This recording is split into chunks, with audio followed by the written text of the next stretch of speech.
And he's gone, just like that. He's like black sheets, just whoosh, Winston. Man. Well, ladies and gentlemen, welcome back to another episode of the Good Flight Podcast. I'm your host, Paul Nurkkala, joined alongside with John Graham, and we're here kind of for our second episode of this, yet another resurgence. And tonight we're going to be talking a lot bit more cinelifters, and I am super stoked about it because it is just about my favorite topic right now. I have a little bit of a cold for like the third week in a row. Like I had a cold, tested negative, and then somehow I've got another cold, which I didn't think, so I don't know what's going on. So I got to go get tested again and find out. But we're socially distanced because we're recording from literally all over the world right now. But yeah, how you doing tonight, John? I'm good, man. It's like COVID test season. I just got tested today. Honestly, not even kidding. I think I've had over 300 tests. I believe it. Like, I mean, in production, you just live with a stick up your nose at this point. And I go into these urgent cares at my local place. They all want you to like come to their stage, or for me, sometimes it's like 3 hours of driving to, because I got to go to New York and then back home. So I'm like, I go to these urgent cares locally. So hot tip, if anyone needs PCR tests, ask to go to the urgent care locally, get a lab PCR test, tell them you just need it for work eligibility. And I've gotten in a lot. So I get the test back within 24 hours. The show is informational also, right? This is like buddy stuff.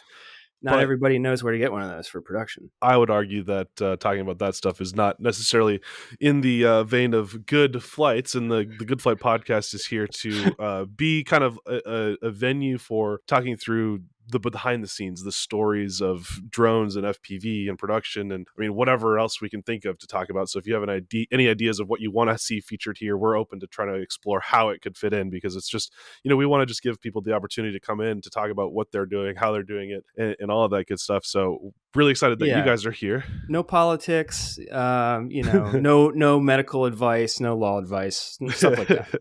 Pure drones. And I guess I want to reintroduce myself too, because not everybody clearly watches all these episodes. I have a background in aerial cinematography, so I don't have a huge social presence. Obviously, Nurk is like crushing it. He's like everybody's favorite FPV pilot, but I do a lot of work on TV shows and movies. I just updated my IMDb. I got over like 75 credits. I'm not trying to toot my own horn. I'm just letting people know. One of them is Mr. Robot. Questions. Oh my God. I love that show, but like every time he mentions this show, and I guess it's your favorite, and I'm honored. Do you want me to switch to John Oliver? Yeah, that's cool. We did a whole episode about it. Of course, we did a whole episode about Mr. Robot too. Anyway, we're really excited to be joined by our guest tonight. His name is George Watts, aka Holler FPV. He's just, you can judge how well people are doing, I think, in the industry by how busy they are. And every single different day, I see a different, city that he's flying to or from, a different production that he is or isn't on. And I'm really excited to kind of hear the magic behind how he's entered into the FPV industry and the FPV cinelifter. So he's going to join us right after this epic break with this epic theme song. John, take us away. You're didn't in for a pick treat, up the dude. cue. No. Is this a different song? Did you change it? Can you hear this right now? I don't know if I'm getting it through. I don't know if we're getting it through your mic. Wait, listen slowly.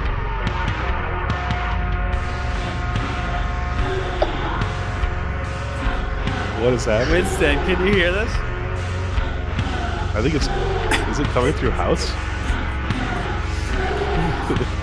You're just drawing it out more and more.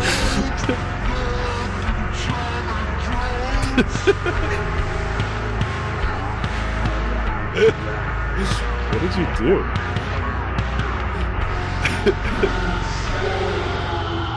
Anyway.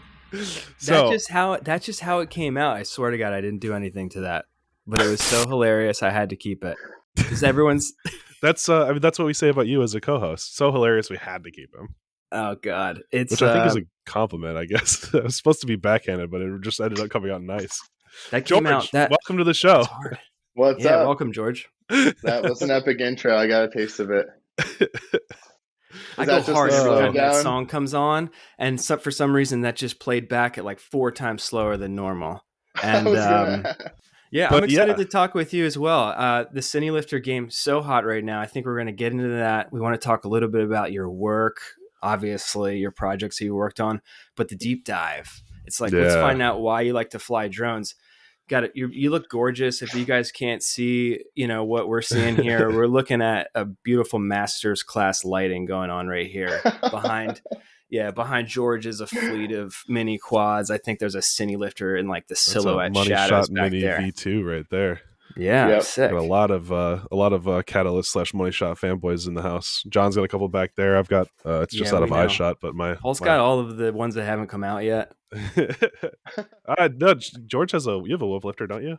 I do. I always text Neil. I'm like, here's a pretty down deposit for you. I want the first one off the line. Nice. Send it to me. We want to fly it. I love You're it. Addicted. I'm trying to get them on the podcast, but yeah, we got to kind of.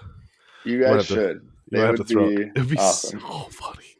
So funny. But we're not here to talk about them, though. I'm sure we'll talk about Money Shot Cinema a lot. George, how did you get started in FPV?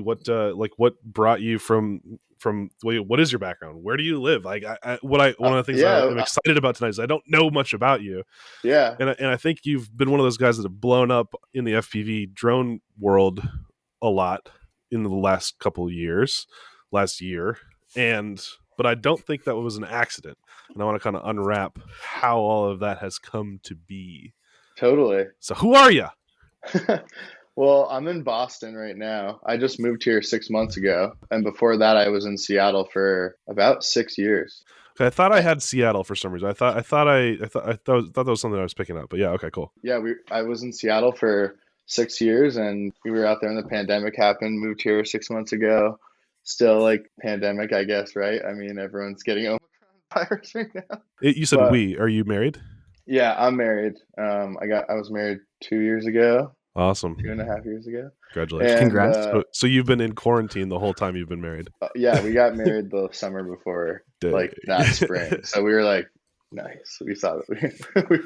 There you go. Yeah. But you got someone to be stuck with. Yeah, totally. I'm sure a very supportive spouse. That's also one of the things we always have in common. Our spouses are the best. Baby, if you're listening to spouses or partners, yeah, absolutely. We love you. Yeah, 100%. Yeah, we moved out to Seattle because Laura got into a PhD program out there at University of Washington, and I kind of was working in a semi-corporate video job at a place called Consumer Reports as a producer. Okay. And was just down to quit and move out there and send it, and just kind of fully dove into production in Seattle. And that was 2015. 2015. Left a corporate job to go fully into production. Yeah, and I used to film ski movies back in the day for Level 1, Ski the East, a bunch of ski films. I actually worked with Johnny Blaster before he flew FPV when we both filmed skiing. Okay. And that's actually how I first saw. I think that was the first FPV clip I saw, because I'm always on these ski Instagrams, following production companies and skiers. I remember seeing Urban ski footage of that and being like, what the fuck was that? And texting him, and he's like, yeah, it was a drone, because I had no idea about FPV, and to see it in that action sports ski movie realm and just being like, holy shit, I've never seen a shot like that. Are you talking about the one that was all urban?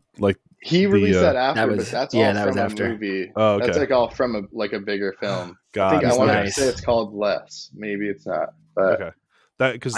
That Blaster's version of that video is one of my favorite examples of what FPV can be. Absolutely. Because when I first watched that, and I mean even for a long time afterwards, there were some shots where I'm like, I don't really know how he did that, and I love that I don't know that, and to me that's just the epitome of I think what we're trying to do here with FPV and stuff like that. So yeah, anyway, there was a Z rail, and he flew through the rail straight through the Z. Yep. And I was backwards. what whoop did you fly? And he's like, this is my 5-inch, and that was tight. That was a tight gap, Yeah. So it was really cool to see that. He's got these lines that are just so locked. You know what I mean? Yeah. Everything. But the timing too.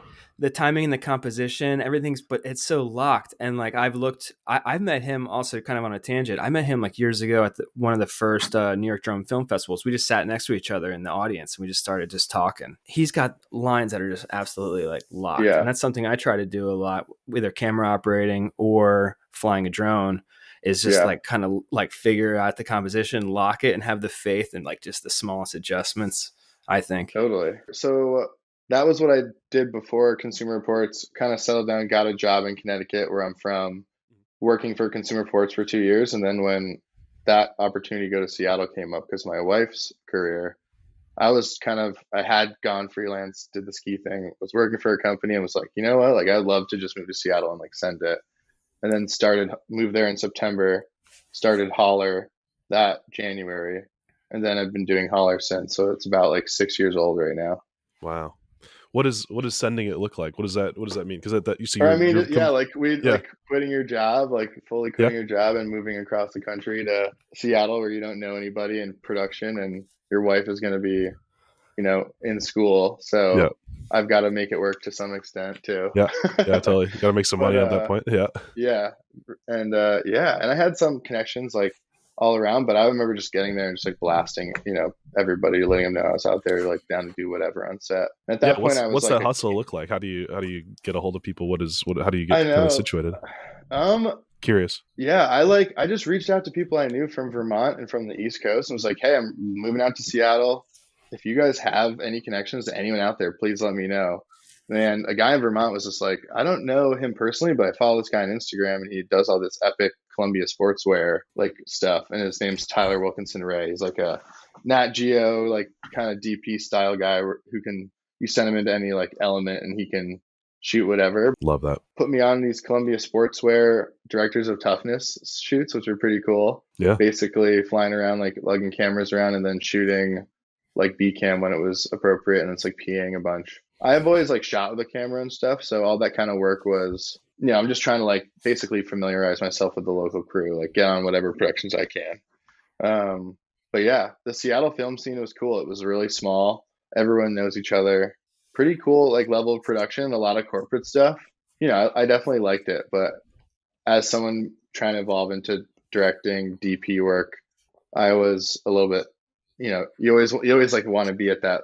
You're always setting that bar like a little bit higher so you can have a little bit of that chase. Sure. And I feel like I wasn't getting on those sets that I wanted to be on necessarily, and just doing like a lot of corporate work.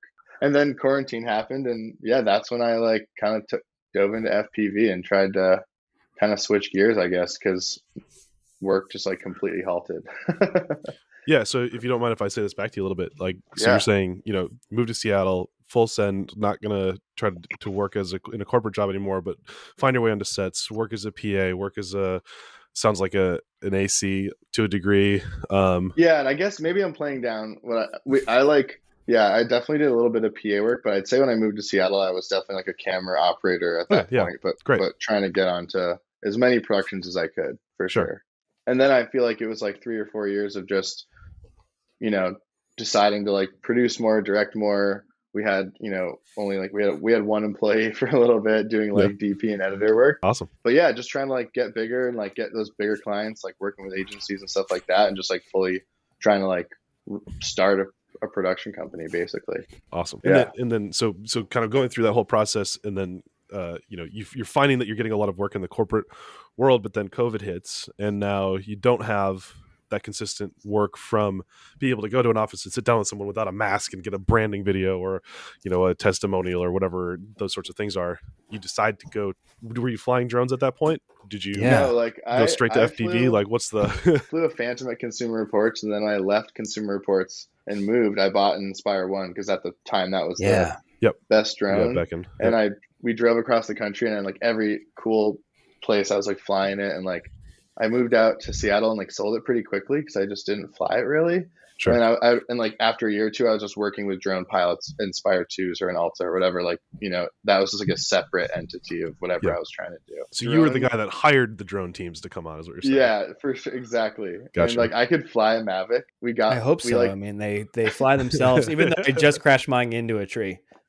I've heard so many bad stories of like these new threes like flying away from people, and me too. $5,000 drone. Me too. Yeah, but we got a Mavic 2 or Mavic Pro for a job, and then like we kind of just like kept it, and then like a year later, the producer's like, "Hey, like, do you still have that drone?" And we're like, "Oh yeah," and like I'd like beat the shit out of it, and we like sent it to them. Just bought him a new one, sent another one. No, you said the beat up one. Dang, it wasn't beat up. It wasn't beat up, but it was well just used. like it was well used. Like the cap had that snapped crashed. on was like taped on to the body. Oh gosh, no crashes, but yeah. Inspire that's like one. That's that was the Mavic. The Inspire one was we truly paid for that one ourselves. But that's like my drone experience: stolen Mavics and Inspire ones. And when you say we, that's you and this editor, or do you have multiple people working for you now? Like, what does we look like? So basically from the beginning of Holler, I had an employee, Taser Lando, who's like a crazy good just DP cam up, really creative guy too. He directed a couple like music videos and things for us. Is that his even name? Yeah, his name is Taser. It's named after like a boat, there's like the laser boats. I don't know. It's a pretty cool name. Shocking. Yeah, it's pretty cool name. But he was nice. He was with us for like 4 years, and then he lived on a sailboat, moved down to San Diego with his girlfriend, and like does video down there. So it's also something that gives people cardiac arrest. You know what I mean? Yeah, for sure. That's sick. Awesome. Yeah, well, on the next episode, we're going to be talking to Taser Lando. Yeah, I can get you guys his contacts just for an episode for just. Absolutely, it's all about networking and like talk. Like that's why I love this show so much, because like we're getting to know each other. Yeah, but and then you guys just grabbed FPV drones, kind of like after seeing these trends. Like, I mean, what was that like? It's hard to get into. Yeah, I'm on Instagram like quite a bit. Like as probably way more than I should be, but it's like COVID hits, and probably before COVID hit, I was seeing. I wish I could look up when that movie came out with Blaster's footage in it, but that was the first time I saw it. And then I'm just like, I remember COVID hitting and just being on my phone and just seeing all these like FPV clips, and I'm already like, I'm not the first one to think this, but at that point before I could even own any equipment, I'm just like, oh, like why? Like there needs to be a better camera we can find this, because I'm just like immediately like this is cool, but like it's not going to work for big film. Like sure, no one's going to want GoPro shit. Were you flying heavy lift drones? Beginning. Sorry, I was flying heavy lift drones way too early for sure, but I didn't.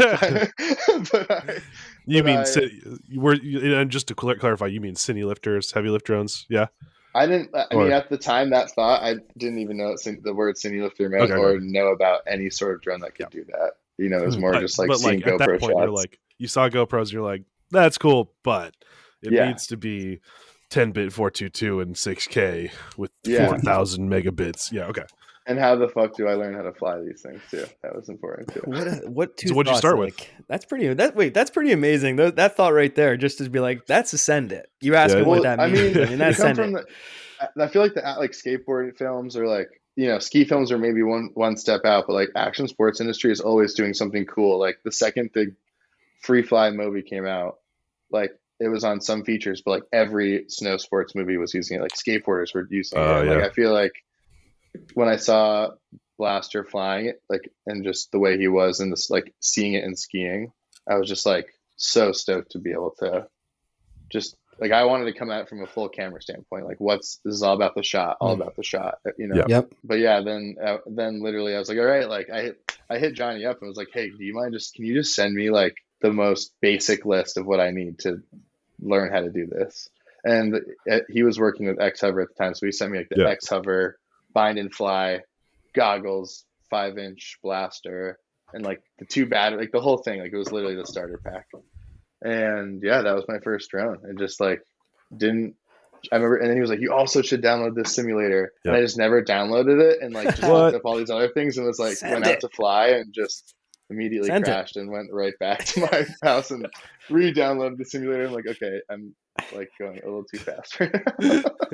That's what I love about FPV. It's like it's humbling to so many people who just try to just send it like that right into the concrete. You know, you're like, ah, shit.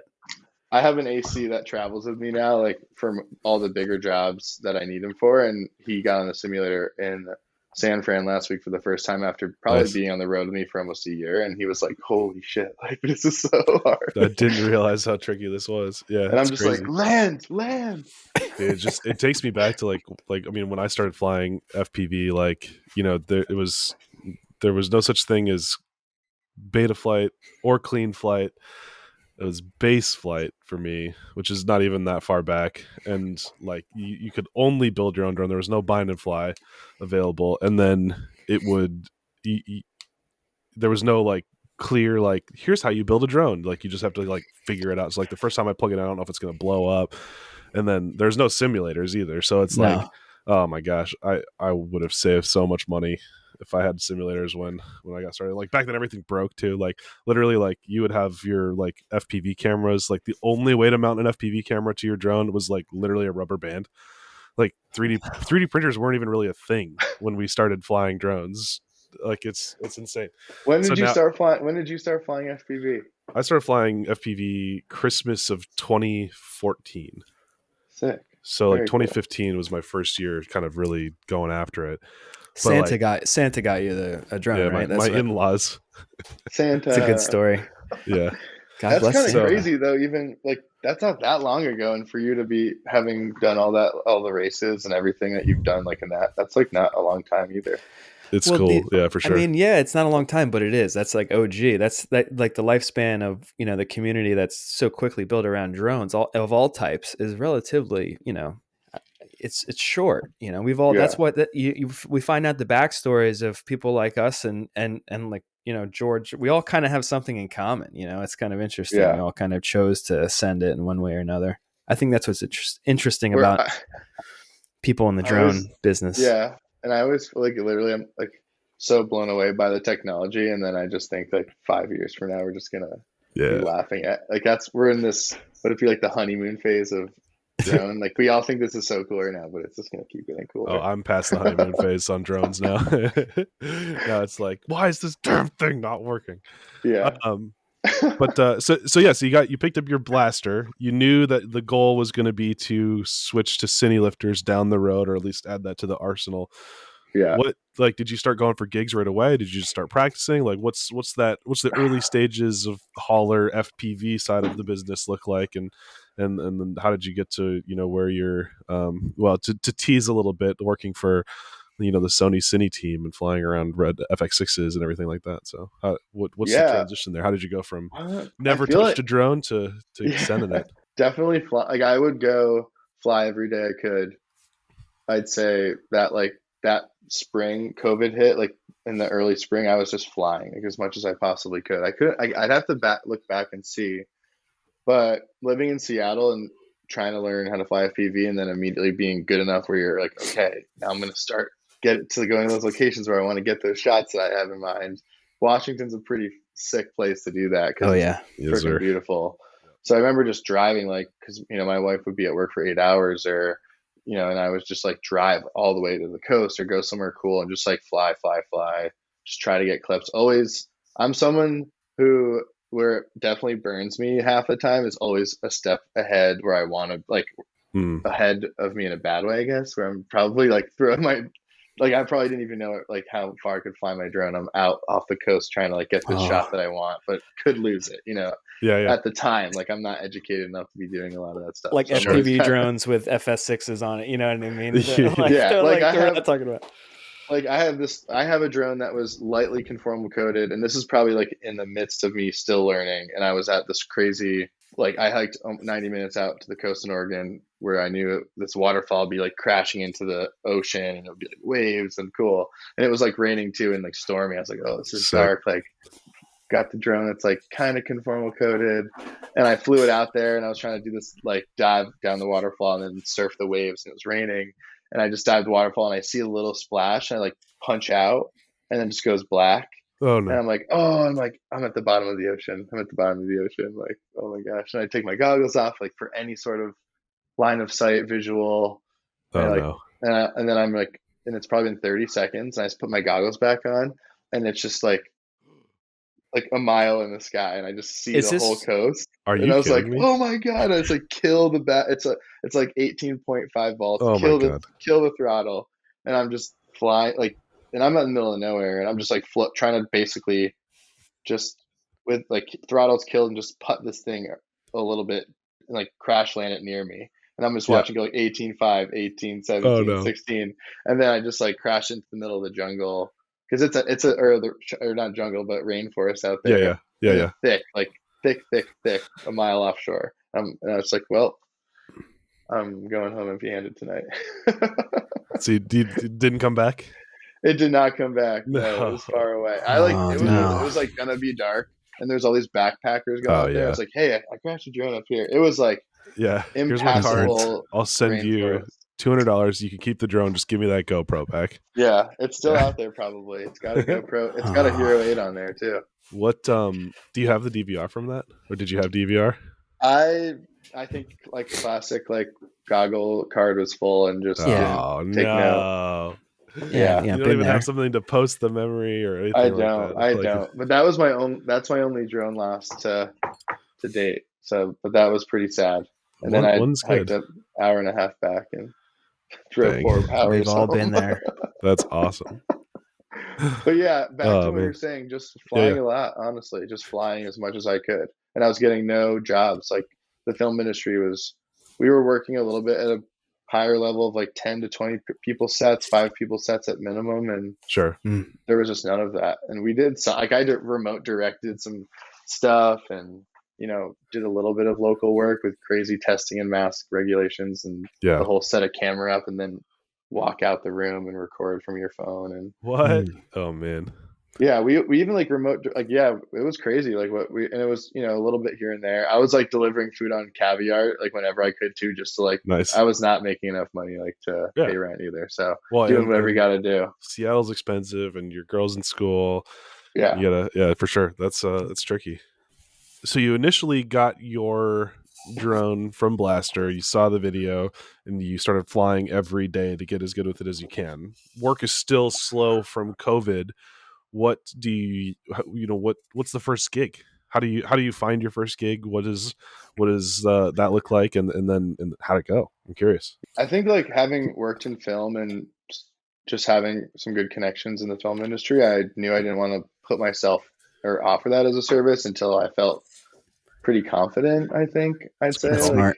It's a great call. And that being said, I always am probably trying to do like, one step ahead of where I should be, like, and just mellow out and practice. But I wish I could remember the first job. I feel like the first job I had was a cinelifter job. Nice. Holy cow. I'm pretty sure. I could look at my... Yo, almost positive. Have cinelifters been around this long where like that's even possible? It's like... It was... that's 2020.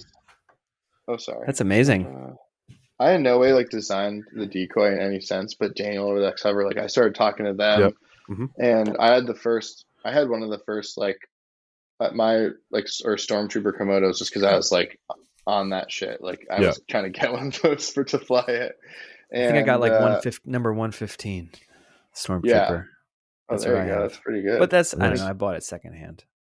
I'm not banging down the door. Yeah. Yeah. I like to buy the first job gear. I did was the first job was a cinelifter job. Dang. Can you tell us about that job? How it went? What was it? He was like, that was the job. I crashed in the jungle. Yeah, right. No, it was the first and the last one. This is gonna be. I feel like, we're gonna go down a path of like me making bad decisions and then figuring it out as I go. Listen, and before you feel bad about that, like the Good Flight Ride is about telling those stories so that people can learn from them and make their next flights good, right? And I assume that no matter what has happened, you can look back on it and know like this is where I've come from and this is where I'm headed somewhere else. And I think that creates an opportunity of itself. So if you're comfortable talking about it, I would of course. love to hear about it because I think everybody can grow and learn from those sort of things. I haven't even told some of my worst stories on here yet, which hopefully we'll get to eventually. Dude, I have a book of stories that I'm just waiting for Paul. Paul's never asked me. He's like, John, what's your worst crash? Like, you don't want to know, dude. I almost don't want to know. I don't know if I can handle that. I have a good one for that too. Oh, okay. If that's where you want to go, that's hilarious. So, George, during COVID, so I'm flying every day and I'm on Instagram, and I'm just, all right, who flies around me? And I see Ross lives in Seattle. Yeah. And I got in touch with Ross, I got in touch with Ross when I was like barely could land an FPV drone. Sure. And was just, because I'm like from production and he's, at the very time I was getting into FPV, Ross had probably just put out that golf clip and it was just like, absolutely berserk. And Ross is coming from a drone. He was so hot, like hot Ross. Yeah, he is a hot guy. And just for reference, like last week we recorded an episode with Ross. Oh my god! So like he's going to be coming out right before you. So that's pretty funny. Ross, anyway, you better talk. You better have said good things about me. But he was a good guy. He taught me basic. Like I asked him probably 1,000 questions, and he would always give me like 2,000 answers. Like he was always giving me so much information. Like I seriously owe him a bunch of cash. Credit. You owe him a bunch of cash. Well, it was perfect because he was Venmo. really good at FPV, but not experienced in production. Period. He has done it. Sure. Had no. Yeah. So I was just like helping him with like contracts and like pricing and even like all this kind of stuff. And nice. I knew nothing about FPV, so it was, and we like to hang out, so it was perfect because we kind of just helped each other out a little bit. How do you guys hang out? Fly drone. We fly drones. We fly drones. It's me going to Ross with a broken problem and being like, "Can you fix this for me?"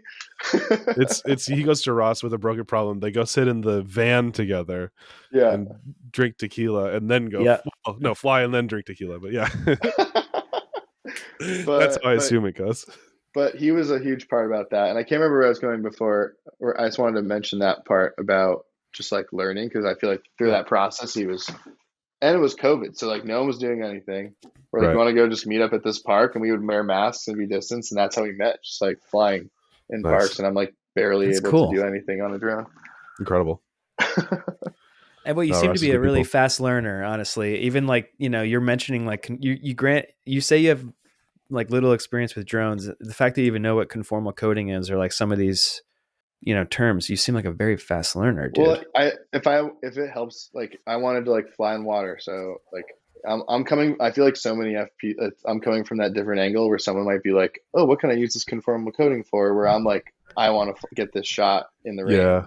So then it's like, how do I do that? Or you're like, Hot Ross, how do I do this? Yeah. And then he tells you, and then you just send I'm always coming from the production or like the creative or like the camera person's point of view. Yep. That's at least how I always think about it. Because I remember a couple months ago, or probably almost a year ago, because everyone's hot on the Komodo and the FX6 have been out for a little bit. Mm-hmm. And this isn't even a plug at Sony, but no one was flying the FX6. One, because it was sold out everywhere, but people weren't really even talking about it. And I remember just looking at the specs, having one or getting one, and just being like, this is, and it's like the same weight. There's all these other cool things. You could talk about it all day. It's lighter if you take the back. Bigger though. It's a little bit more chunky. A little bit more wind things shear. Like that. Like just want to fly full frame or 4K 120 or there's just all those coming from dual the camera native side ISO. I think that's the biggest thing about that camera. I know it's a great low light camera. It's a fantastic night camera. Actually, Jake Butters, I know we've talked about him. He's gonna love this shout out right here. He's flying an FS6. Apparently, you can rent them for cheap as hell too, like $110. Yeah, they're cheap. Or whatever. I don't know. Depends I'm in New York, so like New York and LA, you can get good gear rentals and stuff. But not saying they're gonna let you fly on your FPV drone. Stuff from that. Let's do it. All right, let's get Verge Arrow out right now. Let's get Verge Arrow to put a fleet of like 400 drones up in the air and film like a car commercial with like a tunnel of drones along a racetrack or something. Yeah, that light panel that we talked about. That idea before. Yeah. Do you remember that conversation we had with them, Paul, after we stopped filming or we stopped recording this show? Yeah, there's so much still. George, you want to come down from Boston or up or down? I don't remember. Not down, south. Nick, where are you? I live in Indianapolis. Oh, sick! And you're in New York City. So it's like $90 to fly to New York I work out of New York. I don't live in New York. I live in Pennsylvania, so I'm about an hour south.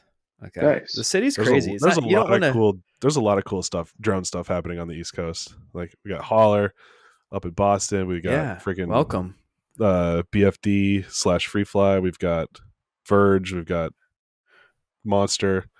Sick. And cool stuff. Massachusetts I don't know if it's Massachusetts or Boston, but they just passed like some laws just to help out movies with tax incentives here. So we're going to start seeing a lot more productions up here, hopefully. My first FPV shot in a feature film just came out, and it was all shot just outside of Boston. Oh, sick. Yeah, really stoked about that. My wife especially would like me to not would like some more local jobs. Yeah. Like I used to let's talk about that. I'd love to hear how do you guys manage, being on the road so much with your relationship, if you don't mind talking about that. So that's a question. No, that I always just had my first son a year ago, and John's on the road constantly too. Like, curious to hear your perspective on that, because that's a question that I get all the time is, oh, what does your wife think about all that? And I'm like, I've always flown for work, but it's been travel for FPV has been by far crazier than anything else before. But I would say I did the past like 3 months, depending on what your own personal goals are for life, could be questionably like unmanageable.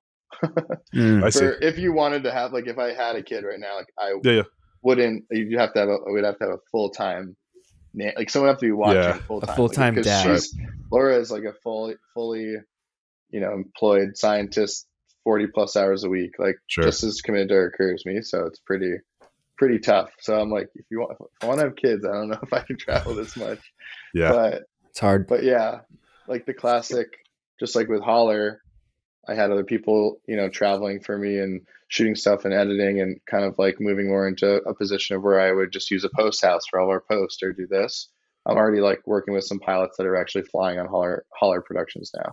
Awesome. So congratulations. I totally want to fly as much as I can, but if there's enough work for 2 or 3 people and can balance out your life a little bit better, I think that might be the answer. I think sustainability is just as important as being out there on the sticks everywhere. Like, it's about how do you build your empire, build a business, and be able to have a life and do cool things, and yeah, 100%. I think it's better together. We're as a community, but also as just like your actual colleagues. You have to find especially with drones, you have to find other people that you can rely on and trust to help do bigger work. We have an immense amount of equipment that we take to set. We just got a new like Sprinter van, but there's like 900 pounds worth of stuff. You need people to help you check out, get your gear. You need, good VOs / techs. You need camera operators and pilots and backup, but on the other hand, you don't want to get too big, right? Where you lose the quality aspect of it. I just wanted to throw that out there. Yeah. John, do you work for like a bigger drone team?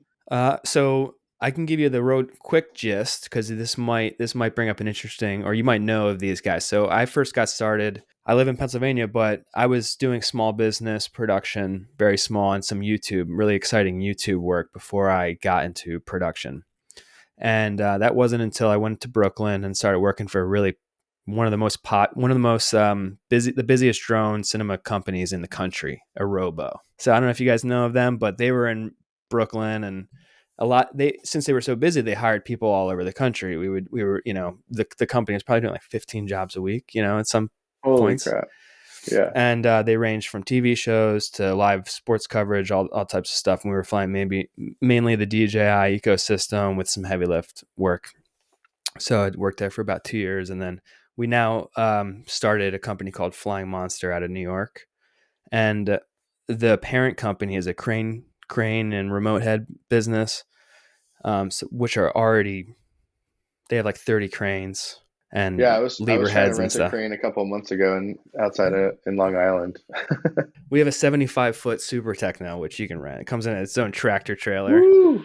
And it's amazing. So the drone side of that is called Flying Monster, and that's a small handful of us that have been working together for like 7 years at this point. So Dexter Kennedy, Andrew Peister, Gergo, these are people I've talked about. G was on the show. I want to get Dexter on here, but anyway, I want to get back to like the family of, that you're growing. It seems like you're in an interesting stage of that point right now. Yeah. Are those guys with you in Boston as well too? Or like, how's that going? I just like have to add one super funny comment on the Technocrane stuff in New York, because I tried to source a Technocrane 4 months ago, branched out to a lot of companies, probably talked to someone at the parent company that you're talking about. Monster Remotes.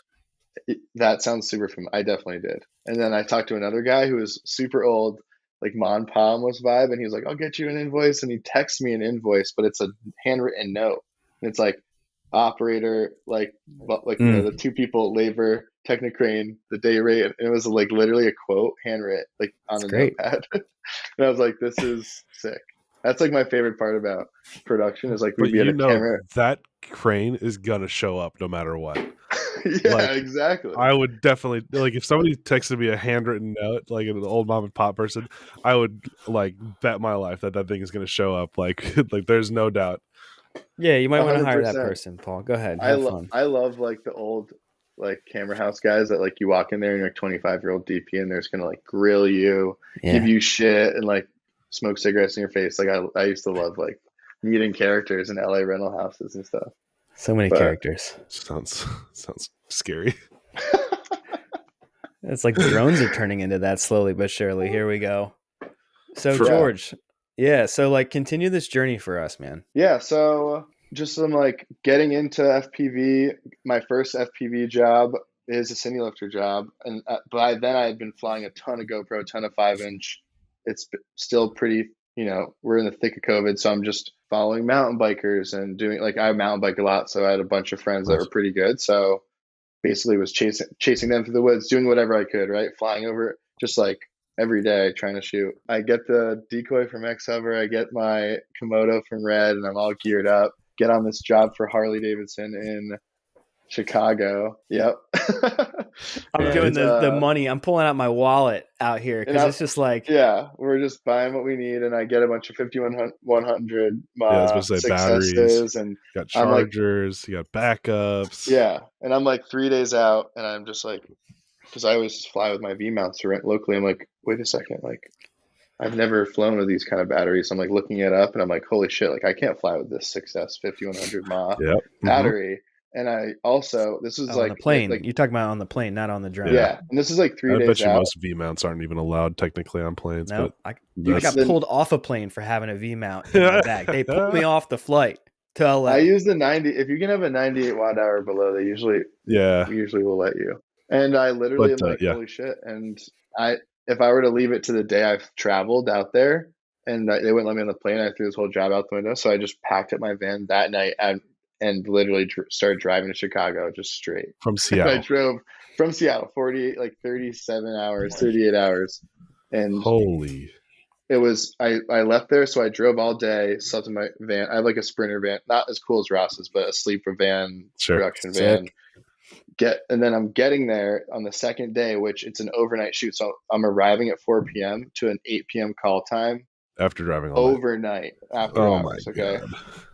So, and I wasn't certified Part 107, so I had a local person that I have been working with. I know, I'm telling you, like, this is smart move. You're hiring somebody that's legit. Let him fly. Like me and this guy have been talking for 2 weeks. We had our flight plans, we had our nighttime waivers, we had everything dialed. Like, I'm not, but I was not the pilot in command. And I get there and so I'm like feet tired, just drove across country. I'm like calling the DP. I'm like, okay, I'll be there in 2 hours, and then we'll just start prepping and just go right into it. Thunderstorms roll through. They push the whole production 24 hours, and they pay us all a cut rate of like our full day rates. I'm like, go to the hotel and just like die. Nice. So I got a best case scenario right there. Holy crap. Down. I never mentioned to like the production. The DP knew I drove, but we just kept it. Oh yeah. Chill, the fact that I just the DP got their rate also, so it was all good. Hey, I mean, at the same time, like you're sending it, right? Like no matter what happens, you're gonna make sure it happens the right way. Nightmare. And I appreciate that. I think that's awesome. That's cool. So how'd it go? Yeah, it went really well. Flew around. In retrospect, obviously, I would like fly it way different than I did, but it went down. Client was happy. Got a full 24 hours of sleep basically before the next day of production. I got paid more, so nice. And I ended up booking a job in Colorado after that, so I just drove down to Colorado and did some mountain biking stuff. And awesome. That's awesome. So you said a key. You need a van for sure. But just real quick, you said like the key thing that I always say. Well, I always try to say after a job, client was happy. You know what I mean? Yeah, client was happy. True production person there, because it's like you never know what's going to go down on the job. You always can do better. You try your best, and client was happy. You know what I mean?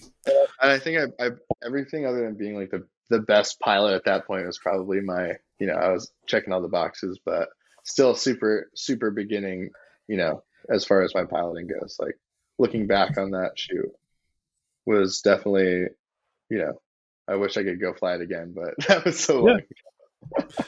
No, it's not even that long ago. Too. I love the honesty. Honestly, this is amazing. I don't think we've ever had somebody like dig this deep. Absolutely. And like for FPV and drone, like the whole saying 2 is 1 and 1 is none it's actually 3 is 1. 3. And 1 is none, and 2 is none. Yeah. Yep. Absolutely. Yep.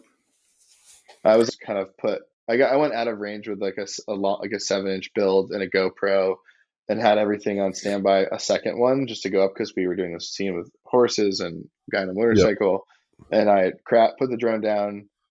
It was out of range where I was able to arm and link to a second drone and put that one up. And the director was like, that was the fastest drone crash to recovery like I've ever seen. I'm like, can you say that for my website? Oh my gosh. That's actually great. We crash better than anyone else. Yeah. You have a great website, by the way. I'm going to shout out to your website. Shout out. Hard work. Link in the description below. For real. Yeah. Okay, what I was gonna say. Gotta have the backups ready. You did a hot swap on the backup drone. Honestly, if anybody in any business of drones, whether it's like real estate or inspection, if you don't have a backup drone as a professional, like ready to go, you're doing it wrong. There's a question for the whole group is like, what backups of stuff do you bring that people wouldn't expect you to necessarily always bring? Like I travel with duplicate controllers, goggles, chargers. I've had chargers go out on me, or like I've showed up and like the screen is cracked on something. Like obviously you have drones. That is the screen being cracked is a serious problem. Yeah. Next thing you know, you're charging at like 6C and like the battery explodes on set. Have you guys ever had a battery explode?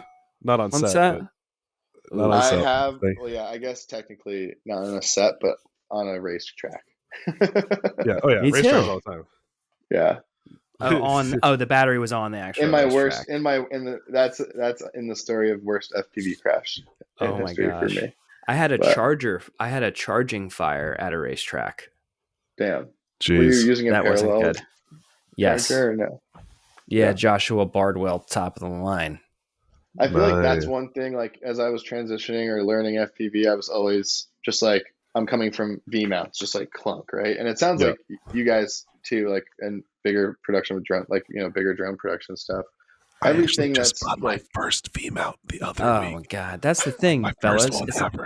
It's about gold mounts, fellas. Gold mounts. It is about gold. It is fully about gold mounts, but just everything from film, right? And then all of a sudden, I'm got 4S this, 6S this, and like someone else might laugh and be like, "Dude, like this is just FPV," but I'm constantly like when something goes wrong or the controller won't link to this, or I'm like balls deep in a beta flight, like everything. I'm just like I'm fully honest, like. I have friends who build drones, and all of that is part of it, right? For them. Yeah. And I couldn't be more, as brutal as it sounds, like I don't want to be any part of it, even the build process. I get it. And I mean that strictly from, there's someone that's going to be better than building drones than me all the time, unless I wanted to fully switch my career path. No, I think that too, and I think there's a well, first of all, I have Winston, so I can often just be like, "Hey, Winston, can you fix this for me?" So thank you, buddy. But then the other part of it is it's the being able to make a fix on set is very nice. So like, because obviously I'm going to go with 4, 5, 6, whatever drones I need to just have available in case there are situations that arise. But like if you end up on like a longer shoot or like on a weirder shoot, like where you're kind of like really running and gunning and it's really brutal on gear, it's really sandy or whatever, it's nice to be able to just like go in and swap that VTX or swap that controller or swap that receiver or whatever like that.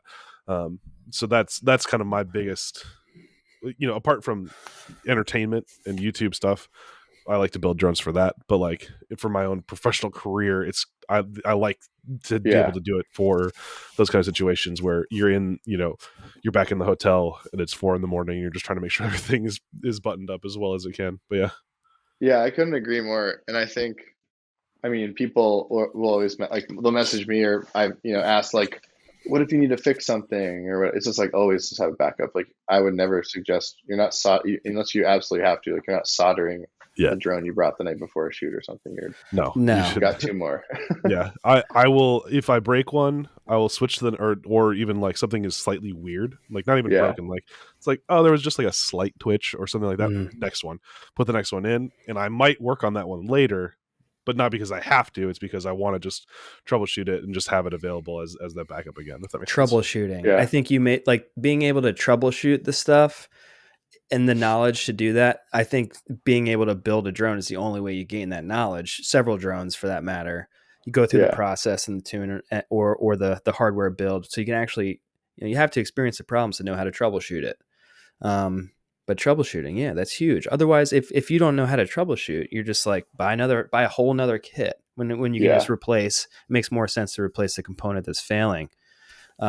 For sure. So I think we talked a lot about the origins. We've talked about things that didn't necessarily go the best, but what's some of the cool stuff you've been working on? I think you kind of hinted a couple times at some of the stuff, both offline and online, of some of the cooler stuff that you've got going on. So, just in that short amount of time, what have you been up to? What's the cool stuff? What's your favorite project so far? That's a good question. I think my favorite project, I worked on a commercial in Miami at the end of December. And it was with the director, Michael Lawrence, who's super cool guy, really experimental, like in what he likes to do. And he was just like so stoked on FPV. Then we did a bunch of like green screen work inside of, it's the biggest one in Miami, and potentially one of the biggest green screen stages in the country, but it's like robot studios. And that was really cool because, there's this like, it's probably a $5 to $10 million commercial. They're going to have this whole VFX team, VFX supervisors there. You're working with like this bigger picture crew, and like they totally get like that's you guys probably experience this too. But when I work with directors, you either have the director who follows, maybe they follow the Team Black Sheep account or they follow Johnny FPV. Oh, can you get the shot that Johnny FPV got or something like that? Well, but they usually follow me. I mean, and they follow Nurk too, and they're like, can you get the shot Nurk got? But they get FPV and then they've already thought about the creative, or you get the guy who's just like, oh, we couldn't afford the arm car, so like we're gonna hire you. Dang. But nobody's been that honest if that's what they've hired me for. Well, or they just like they don't get FPV to the point that they should be, and then you just see a flash of it in the commercial. I like working with directors who are putting FPV into the creative, letting the shots breathe, thinking of cool stuff like this. It was the I don't know if I can say who's in the video, but there's an international, like an international superstar level, talent, and this girl, and they're like in this imaginary world where they're walking around like a Alice in Wonderland type setting with guitars 3 stories high, and like they're plucking strings, and we basically flew like in this green screen room with tracking points and everything, where it would be like diving down the guitar strings or like flying around these objects that weren't there. And I'm just flying this big green screen, like where you guys can also imagine like in the goggles, like you can look at the wrong point of that green screen and everything is kind of just it's all green. There's no depth perception. No depth, And like working with like reverse shots and leg fly throughs and just a lot of stuff that I was really stoked on because the director just had all this in the pitch, right? Like this is coming right off the storyboard. That's awesome. As opposed to maybe a car commercial and they just kind of cut in like a, like those quick little cuts. So that was slight dive to the roof and then away. Yeah. So I'm excited for that kind of stuff. Like that's the stuff that for me, I'm just like my box is checked. I love when it's like a high production, so it's going to get like all the treatments that it needs to like look just really good. Especially with all that post work too. Like it's amazing what the VFX can do to an FPV shot. And they're watching my shot like and reviewing it, and it's funny watching them talk to the director like, oh, we're gonna paint in all these people here in this building with there, and like into the GoPro shot in the back as they're looking. We'll have an iPad for review, but we were doing a shot where they just wanted to look at it on the GoPro. And it's just funny listening to them talk. I'm like, holy shit! Like, I can't wait to see this. And that's awesome. I can't wait to. I want to see how they do the de-warp and like actually figure out how to like map the camera to like. That's such a. I don't think, and this is probably not going to turn out that well because this is probably where there was too many layers that it broke. But we also had one of those crazy LED wall rooms that they use for backgrounds and all that kind of stuff. Yeah, you got to like an XR stage or like a it's like a half moon of LEDs that they can program, and you put this black box style device on the camera that's talking to all these sensors on the ceiling. Yeah, like and obviously an XR like stage for sure. Yep. And they didn't know Mandalorian production stuff. doesn't know. Yeah, it's crazy stuff. And I was like looking into it, and they wanted to do FPV with it, and they knew what FPV was, but they didn't know how big the device was they have to attach to me. And it's just like 4 pounds, like girthy tethered cable coming out the back. Yeah, it's got to talk to all those sensors on the ceiling in real time. Jeez, right. So I'm like, no latency. Going on my yeah, I actually did. I did end up doing some flying on an XR stage for a music video. But they purposefully didn't want the drone synced up to what was going on. It was for a artist, and like their style was very glitchy and like just like it doesn't fit. So like I was flying on the XR stage, and then one of the shots they basically took the footage from the camera and piped it back into the XR background, so everything was like repeating infinitely, like backwards into the background. And I was flying in the shot, so I went underneath this A-list music person's legs, and then was flying towards the screen, and all of a sudden like and I was just like, I don't know what is happening anymore, and I'm like, disarm. This is a very expensive stage, and I just got low and disarmed because I'm like, I cannot tell what's happening anymore. Did you just give them HDMI out of the smart controller or something from the FPV They just watched the smart controller, and actually the director on that one didn't even really want to see it live. He was just like, I know you're gonna get what we need. Or I mean, like to play the footage back on that screen, like how there was a arm that had the XR thing in it, so it wasn't playing back from my camera. It was playing back from the other like the actual camera that was in the room for the XR stage, and then I just happened to be like in a line with where that camera was. So very cool. So it just ended up looking like it was coming from my camera, but I almost threw up. It was crazy. But he's been in the Matrix ever since. You know what I mean? He's just like in an alternate reality now. Welcome. That's honestly, and not to get too off, this is just like a bigger overarching statement, but that's what makes me so stoked about FPV is like, that's it. Like, it's like we've been working in film. It's like, it's equivalent, if not, I'd say cooler than when like gimbals were introduced. Like, it's like all these directors, creative directors, DPs, drone ops are being given this like whole new alleyway of shots like that literally people haven't seen before. Yeah. That's like awesome. The coolest part is when, you work with a director, you see that thing, or you're like, 10 years ago, who thought we'd have like a red on a robot arm and then an FPV drone whizzing by and they're putting the feed onto this LED wall. It's like, FPV is just a part of that like surge of new production wave. Like, and it's just it's dope. It's so cool. Yeah, absolutely. I love your level of stoke on it because I'm so stoked. Tell me about the Sony Cine project. I kept taking little peeks at that on Instagram, as well as hearing some behind the scenes stories. That's what I want to know all about that, because I'm a big Sony fanboy here, and so I was like, oh, that would be such a sick gig. Yeah, I shot a Ferrari like a Ferrari commercial in Sedona, and I flew the FX6, and then someone commented on that post and was like, hey, I work with Sony, can we interview you and put you on like the Sony website? And I just did a quick little interview about it, and then we just kind of met. I met with Sony a couple more times. Like I got to meet with the like US and Japan team because they were just wanted to know what I thought would be good in upgrades and like some feedback on the camera.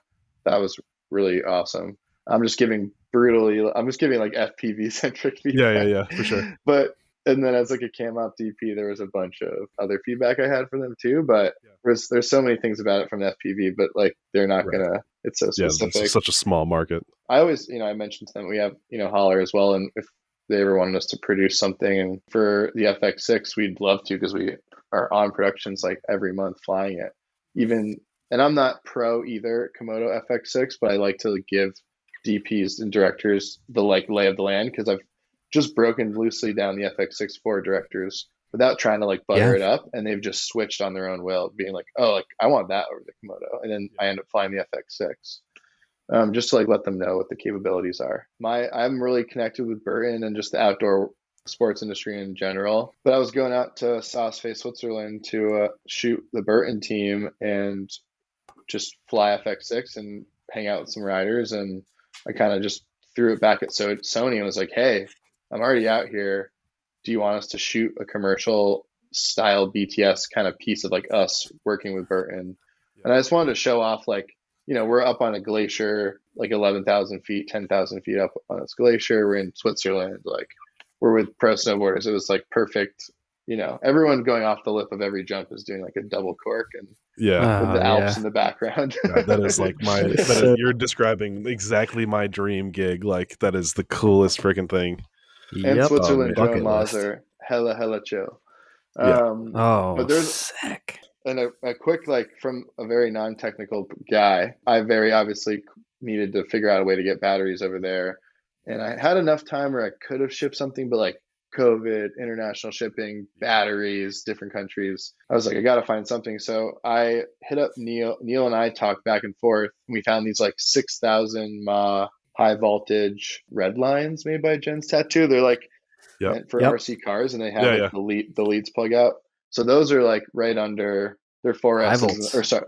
Yeah, my bad. I did say 6S. They're 4Ss. Okay, yeah, that's right. This is for the money fall shot. Right under the watt hourage of what you're allowed, and I just we kind of got a bunch of those and flew over there with those instead of shipping something, and they worked amazing. Yeah, I like the idea of modular batteries, like, you know, just like smaller batteries with under the watt hours. That, you know, there's definitely some innovation that has to happen in that department. They're so small and they're so light, and they pack such a punch that I was getting the same flight times at altitude and with wind as I fly two 8,500 4Ss on the money shot. Nice. And you're charging them up to 4.3, what is it, 4.32 volts or something? 4.3, yeah, 3.5 on the high voltage ones. Nice. Yeah. And it would like drop, drop right to 4. Like it would just go right to 4, but from 4 to 3.7 was like, seemed like at least 5 or 6 minutes. It took forever. 5 or 6, not bad. That's nice. High volt batteries are awesome. We fly a couple of them. We're always trying to keep our mainly our heavy lift drone as light as possible. And working with Max Tubman at BFD Systems or Free Fly East, like he's getting these high volt batteries in, and we're testing them out. And why aren't all batteries high voltage? Well, first off, you can't charge them. You have to charge them at 0.5 C, or they explode, or something like that. Half a C. Did you have any of these like technical? I don't know what batteries you're charging over there, bud. I mean, high volt batteries per Jensen or whatever. You know, it knows it's a mine. Like my charger knew it was a high volt. Like went to 435. I did charge it at 1C, and I'm still here. Yeah, I charge my batteries at like 6C. Do you really? Yeah. Oh yeah. I mean, not my heavy lift ones. Like I'll charge at 20 amps on a 5,000. Oh dang! So 4C. Yeah, something like that. Shit. I've done that. What does that get done in like 18 minutes? That being said, I do need some new heavy lift batteries, but they're also just like that old too. So it's like interesting. Okay, well, we don't have to get too technical in here with battery talk. It's not. I don't know if I've got the balls to charge like you, Nick. Oh yeah, just keep an eye on it. You know, if it starts to smoke, you got a few seconds to throw it out before it starts lighting up the room. So I got a question. You said you worked on a Ferrari commercial in Sedona. Yeah. Was it like a full legit for Ferrari thing, or was it like an influencer who had a car? No, yeah, this is for Ferrari. It's on their Instagram. I think he was hitting up a bunch of pilots probably. From after having done it, Jake basically just wanted FPV, but the production, all the thing like quoted, and it was a shoot that was not planning to have FPV. I think he wanted it like a couple days out. Sure. I always have that sounds familiar. Because I was going to like fly there from LA or something like that because I was already somewhere. Yep. When I moved out to Boston, I met with a couple of production companies here just that are, bigger, doing some cool stuff. And I wanted to familiarize myself with the local scene. But this one guy, Dustin, and I have like really stayed connected and talk. And he's a little bit of a mentor for me. But he I wish I knew this earlier. And I kind of always lived my life this way, like with production stuff. But he was like, dude, it's got to check meal, deal, or real. You got to be checking meal, which you're getting paid. Deal, you're networking or meeting someone, or there's something, a relationship builder there, or real, you're going to get this footage. It's going to be dope for your website, dope for your reel. And if you're not checking two of those, then If you're not checking two of them. You got to check two. You got to check two, and that gives you the green light. Three, I like that. You're killing it. And then if it's one, if you can think about the kind of work you don't like to do, it's probably checking one box for you. If it's one and it's COVID, you're like, I can do this. So for this one, it was like, all right, no meal, but I've got deal and reel. Cool. That's funny. That's funny to know because it sounded Great fun. Advice. Yeah, that's cool. Cool.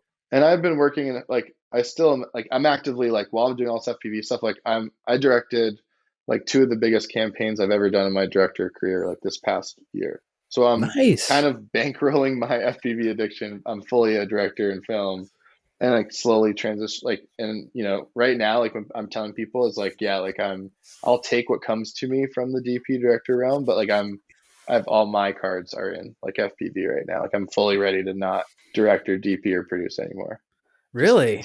Yeah, totally. Normally it's the opposite. Normally I know of a lot of people in the drone business that almost they've done some bucket list projects and they're like, I don't like to tell people I do drone stuff because I want to DP. Or direct. I've just I've been down. I feel like I was probably cam up for the 6 years living in Seattle. Plus, if you count all the little things I did before then, and like I said, I wasn't getting on those sets that I wanted to. I very quickly moved into directing and producing at Holler, hiring DPs and stuff like that because I was really good at that coordination kind of factor of it, and just trying to run this business. And the second I was back hands on the hands on camera, hands on the remote flying, it's so engaging. I just fully that's where I need to be. That's where I find the most fun. So, and I also now that's that awesome. we're getting a lot of jobs and I do need to start working with other pilots. I am very conscious of entering this realm where, I could just hire FPV pilots and manage Holler FPV from my Boston apartment and be with my wife all the time. Yeah. And I've kind of already done that with Holler. And I think there is a hybrid of the two that will become my reality, but I'm totally I love flying right now and I love being on set and I love specialty cameras the best. After being on sets as a cam op and breaking my back for 12 hours, showing up and getting paid well to be there for that, hurry up and wait moment. And they shutting down the road and you're whipping around at Komodo at 80 miles an hour. It's so sick. It's definitely more 100%. Yeah, absolutely. I hear you say this, and then I hear you say that then you just flew this amazingly shot FPV footage. Is that you in your videos all the time, or do you have other pilots that you work with as well? Either way. We've never. I'd say nothing on our Instagram or anything is shot by anyone, but yeah, I've piloted it all. We've been working with another pilot for the past 3 to 4 months, I'd say, on a couple jobs. Nothing crazy yet, but moving forward, we're going to be putting him on a ton of stuff. We're just the 2 weeks after. Who's your other pilot? His name's Will Strathman. He's great. He lives in Colorado. His Instagram is Will Strath, Will Strath. Cool. That sounds familiar, actually, but yeah. Yeah, he's done a lot of cool FPV clips. You've probably seen it on Instagram or popped around, but it's probably gonna be our next guest. Well, it's we always have these conversations that flow from one to the other. But right after New Year's, I was I got 2 weeks until my next job. I'm gonna re-edit the reel and do all this, and then we got booked in another job I've been on for 2 weeks. So I have everyone always says, but I've got my I gotta rebuild the website. We're trying to announce this extra pilot. Bad for you, but it's not working. Yeah, it's all the so success. Busy with all of the success that but we want to I need my reel is so old. We have no cinelifter shots in the reel. Our website, everything is and I want to announce that what we're doing with Will is not some sort of big contract full-time thing. He is a pilot in his own. And we're just trying to advertise that we're working with Will and that he's going to be, for me, coming from production, if you obviously you got to be a good pilot, but just find that right fit of Will just did a job for us. We had 3 productions last week that we were managing, and Will was in Boston because I was in San Francisco flying a job here, and I don't even have to think about it. Will's going to kill it. The clients are going to be stoked. He's going to get amazing footage. And I don't have to ever even call. And he's just that kind of dude. So yeah, I love it. That's awesome. Congratulations. I mean, you're honestly describing, this is like you're in a glory phase right now. You know what I mean? I think there's a lot of people listening to this. I mean, including myself. It's just like, man, like being busy is great. Nurk, you hit it nail on the head. If you're busy in this business, you're doing something right. It's like interesting to hear the perspective from a relatively short FPV pilot that just like got into it because you see this potential mostly, and like just not only just like having success, because like, yeah, great, you got an awesome job, and then you got another awesome job, like great, but your footage is very impressive, and like the stuff that you're capturing is really cool. I can't wait to see your new reel that you're going to cut in. So thanks, I appreciate that. I feel like flying, like the actual flying, is always what I'm trying to work on, because the business part and a lot of the when I am kind of acting as an aerial DP and working with camera stuff kind of comes naturally. So I'm always like trying to get better at flying.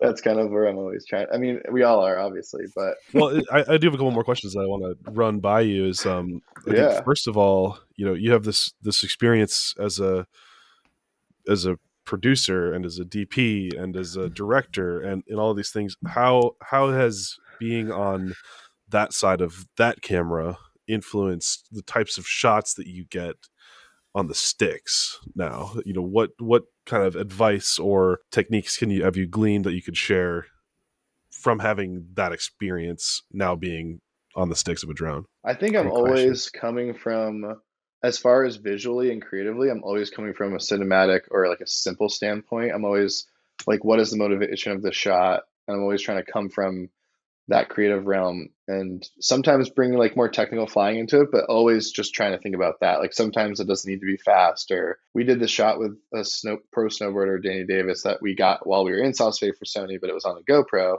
and it was a Cine shot, or it was a 5-inch shot, but I literally just moving the drone like up the half pipe, just 10 feet, 15 feet. Very simple flight, but like it complemented the trick well, and like, I wanted the sun in the right spot. So always just trying to think about that first. Yeah, I guess I just knew the film industry well, and I just knew I just could see, and it was blowing up, and I could see it more. We're just like breaking into feature films. Like you were just saying, I had footage in a feature film.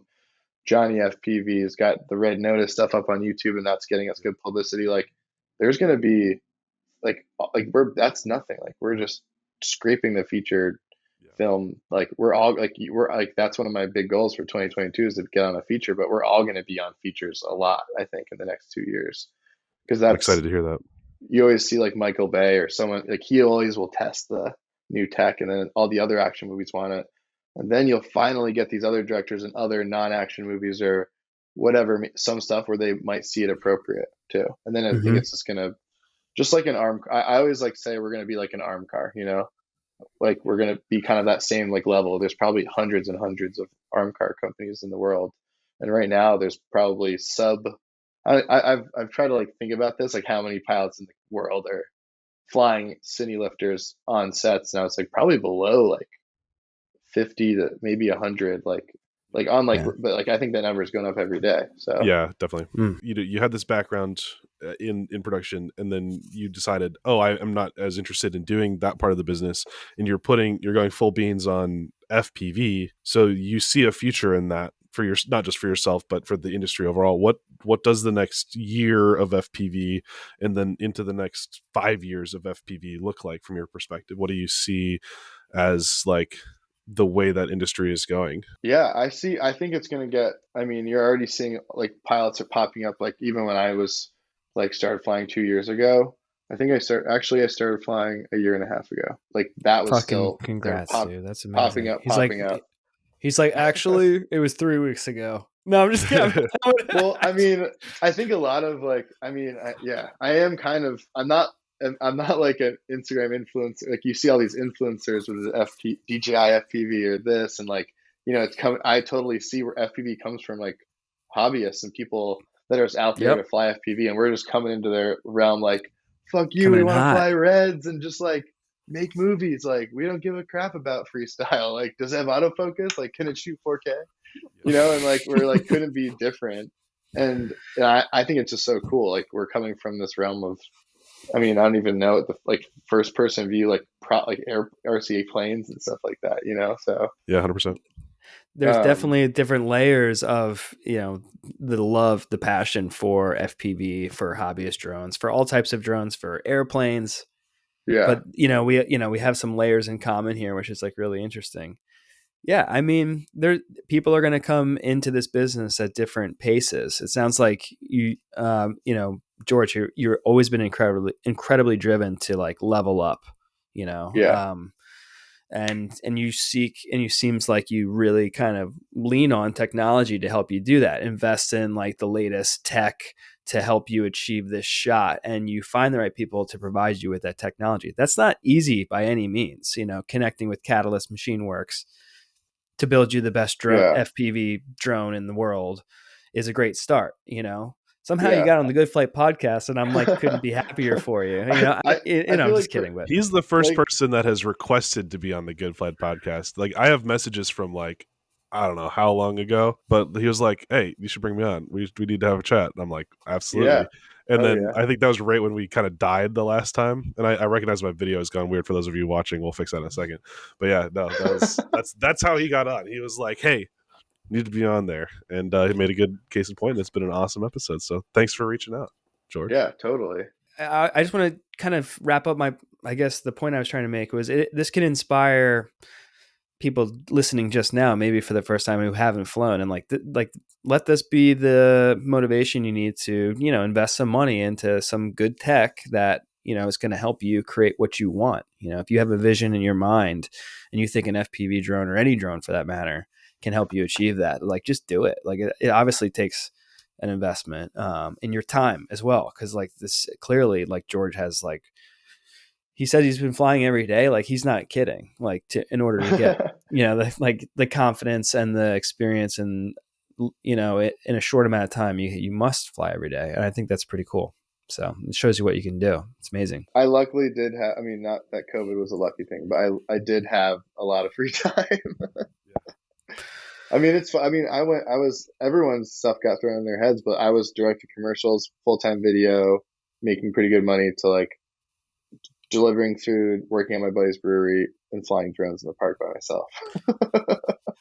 And which I also love doing, because I honestly love like a little bit of manual labor. But honestly, if it wasn't for COVID, I don't think I ever would have started flying FPV. That's pretty cool, actually. And she'd be like, "Yeah, you're right." And we're back, folks. And we're back, baby. Guys, that point you were talking about on the break was crazy. I can't believe you guys are doing that. I cannot believe it.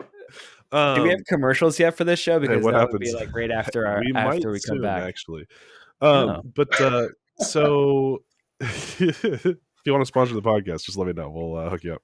Good deal. Anyway, so we have hit the point of the show where we like to do a little bit of a pilots react segment. I think it's a great little exercise for John and I to talk over some clips, but then also our guest, whoever they may be this time, Mr. Holler, will kind of just watch a couple different clips, react to what we're seeing, talk about what we're seeing, and just kind of enjoy or totally crap on somebody, whatever floats our boat. But looking at these few clips, except for maybe the first pilot is okay, I think we're gonna have some really cool stuff to look at. So let me switch over to this window and then click this button, and now you should be able to see an average pilot here named Holler. Oh that's you, George. No, I'm just kidding. What a coincidence. So actually, here, Winston, you wanna oh yeah, I'm not here. Let me go ahead and you guys, as long as we have time for I have a 30-minute PowerPoint presentation I prepared for this. So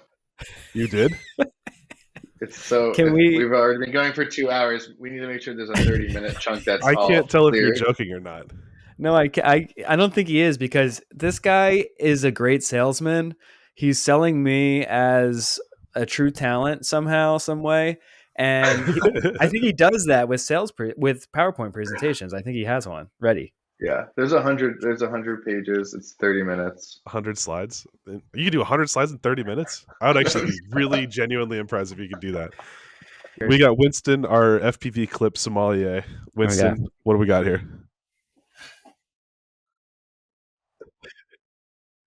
Hey, Winston. Oh, geez.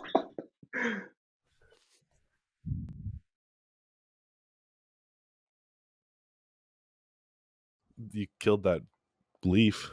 So this is GoPro Real or Hyper or Real Steady, right?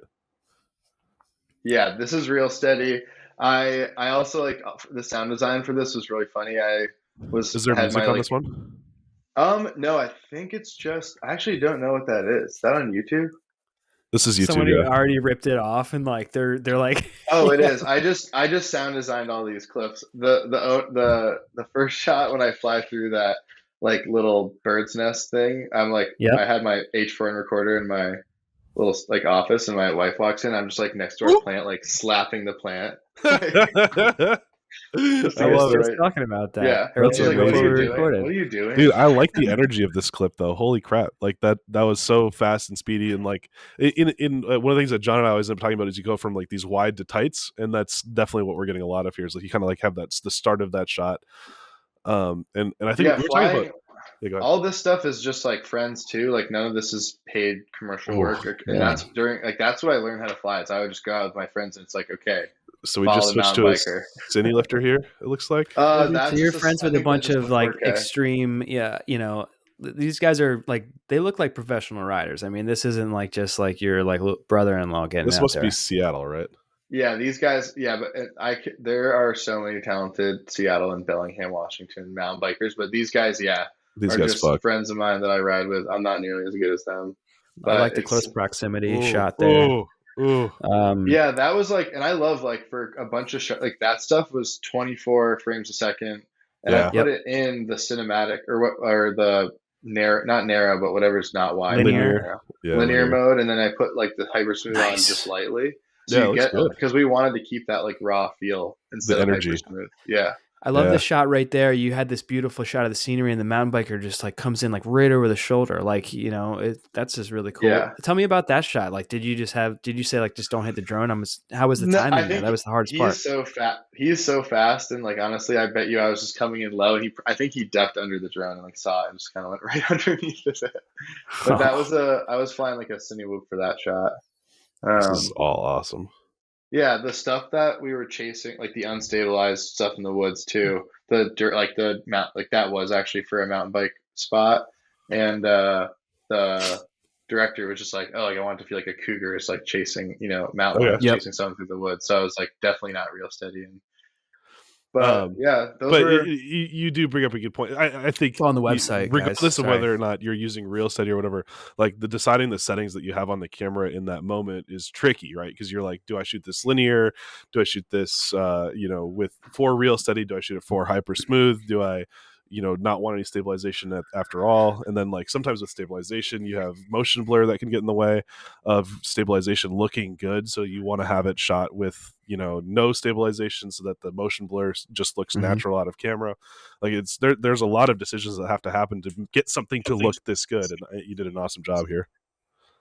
I think a lot of what people like when I first started posting clips to the FPV Instagram, and that's another thing too. I did make a separate Instagram because I was like, if I don't want people just thinking at least when I started, I just didn't want to be flooding my production account where we, sometimes we're just producing or we do all sorts of stuff with just FPV clips. Like when I first started posting clips to that FPV Instagram, people are like, oh, the shots look so good. Well, I may not be able to fly be the best pilot yet, but if there's one thing I was doing right, I'm just like, settings, exposure, color grading, sound design. I was able to do all that stuff. That and location, and talent. That's where having a production background comes into place, because like all those things are, they're not all of this is on purpose. Like those locations, you might be hanging out with your friends, but you're like, let's go to the dopest place we can go to. And the timing of the shots, like you were saying about that shot from the woods, coming in and timing it with that and stuff, like that's time of day. It's not something you would anticipate necessarily just if you're going out to shoot and have fun, but if you're trying to get a shot, get a moment, I can see how that would fit into something. Sorry, George, what you're saying? Yeah, and I was just gonna say, like, I mean, a year ago and still now, like, if you're the guy in Seattle that likes to film, like, that flies FPV, there's not a ton of you maybe yet, and then you go and follow one mountain biker up in Bellingham, and now all the like good mountain bikers want the same shot. People like will ask for the same shot in the same like jump line in the same mountain bike park just because they want their version of it or something. But 100%. But this was after I could fly drone well enough I think the most of my rest of my quarantine was just mountain bike trails. Like as you can see, I just filmed a lot of biking. Yeah. But yeah, no, it was it's really fun. Honestly, I'm watching all this footage as I sit in Boston. It's like cold. It was like 8 degrees yesterday. I'm like, I could be biking right now. Yeah. We're still mountain biking out there, but yeah, Seattle, it looks like something extra special for sure. And you captured it with that footage, man. Nice job. Thanks. Nice. All right. I think, I guess just real, I go back to that locked, like this line right here. You're just like locked in. It seems like you have a really good skill at doing that. And yeah, I just don't, it's just like amazing. Like the flow state is real. Like everyone always talks about that third, fourth, fifth pack, or you're in that location that you've flown a couple times now. And it is totally a real thing when you're like in that zone. I feel 100%. Lately I've been trying, because we've been on bigger productions and traveling, it's like harder to just usually I'm like up in these mountains, it's beautiful out in the field of flowers, flying drone with like beautiful light. But not saying like I'm not used to being on set, but taking that thing that maybe you need that perfect environment to enter that flow state feeling, but now you're okay, like let's go, get the drone up. It's way less about that, and just trying to be able to turn that switch on is definitely something we're trying to learn and make sure we're doing. Yeah, absolutely. Nice. And then I think some of the things about being on set or on location that where you don't have the control as like the pilot, where you're just going out and shooting something fun, is sometimes you don't always have that cool of a spot to work with. Where they're just like, okay, you have to look this way. The light is coming this way. You can make a flight through this particular section. Totally. Yeah. And figuring out how to make that look good and make that suit the medium of FPV is really not as cool as mountain biking in Pacific Northwest. It's but like you gotta make something at nothing. It comes back to if the client is happy, client's happy. So client's happy. Yeah. Also, I think and like to that point, every as I've worked in production, you're on shoots where their budget's crap, but they want the moon, or all these different scenarios. It's all about just I always say just like read the room. Yep. Like if you're going to be on the shoot and it's a low budget shoot and they don't have the right like precautions, or you don't feel like you're going to be able to fly safe or do this, like then say you're not going to fly, or don't tell them. Basically, that's not what I mean, but basically like managing expectations. Yeah, manage expectations, exactly. And a lot of the time in those, either when you're out with your buddies or those like small kind of like guerrilla style crews, like you can do things that you can't do on a big set, Yeah, absolutely. Cool. Like, well, that was awesome, man. Yeah, this is awesome. All right, so next clip, Winston, what we got? Sommelier Winston. What do we got here? What's our next shot on the Good Flight podcast? This clip has a lot of controversy right now. Really? Or maybe it's my first time. This is the first time I've had a clip get this many views on my Instagram, and I think I've never had this many like eyes on something. And it's just funny hearing all these people. Like, I think I've seen some seriously gnarly comments on this one. Okay. Yeah. So, John, what are you seeing here? I'm looking at a boxer. He's in the ring. He's going left, right, boom, and then punches a cine whoop out the ring cold. And here's the shot we're looking at. Out. Oh man, I love the backlight. The sweat. Poor GoPro. Wait, so you're taking a lot of heat over this? Like, it's a good idea for a shot. I mean, like, it's cool. I think it's more it's obviously like what we're showing. There's a longer shot because I also agree with a lot of people, like, don't just do it because you can, or whatever. Yeah, and maybe for sure. Do it too if you want to. But I'm always like, what's the best tool for the job? Yeah, absolutely. But we did do kind of like a fly through like of the gym, and then this is how the clip ends. Right. But yeah, I was like, I told this guy to hit the heck out of this thing. He's also a pro boxer, and we were shooting 4K 60, and we only want to use the last punch and then punch. So those last I think we're going to kind of cut around, but he's a pro boxer. He's got a big match coming up. Yeah, we told him right hand. We told him to punch it. You mentioned something like you broke the GoPro, or it broke in the comments. I saw a response. That thing got fully punched and like flew into like a desk and just got so wrecked. But all that happened was because I told him, he was like, "Do I hit this camera?" And he was at the DJI camera. I'm like, "No, like the GoPro." So he punched the GoPro, and the GoPro just bent back and against the 1400 mod battery were flying, like just crushed the rear screen. Yeah. And then Will was on a hockey shoot this past week in Boston, the same time I was doing that shot, and he also had the same problem. So I think we're going to start for a shot that we know is going to be impactful like this. We're going to maybe shove a little piece of foam back there or something. For real. That's funny. The drone was fine. No broken props, nothing. I love Cine whoops. They're the best, dude. You could fly with impunity, it seems like, to a degree. Yeah. Cool. And a lot of people were saying that like he could have hit it lighter, but I just like it was 4K because we were shooting 4K 60, and I wanted him to be fully like flexed. Yeah, you that's the point. He swung at that. Like I'm like, you tell this world class boxer not to hit this drone. There's no half measures here. Yeah, you're sending it. Like I don't understand why not send it. Like you're doing like this isn't like by accident. You're not just in a random gym here. Like you're doing this to get the most. Hold on one second. If you guys are online complaining about him hitting the drone, you're wrong. I got the right shot.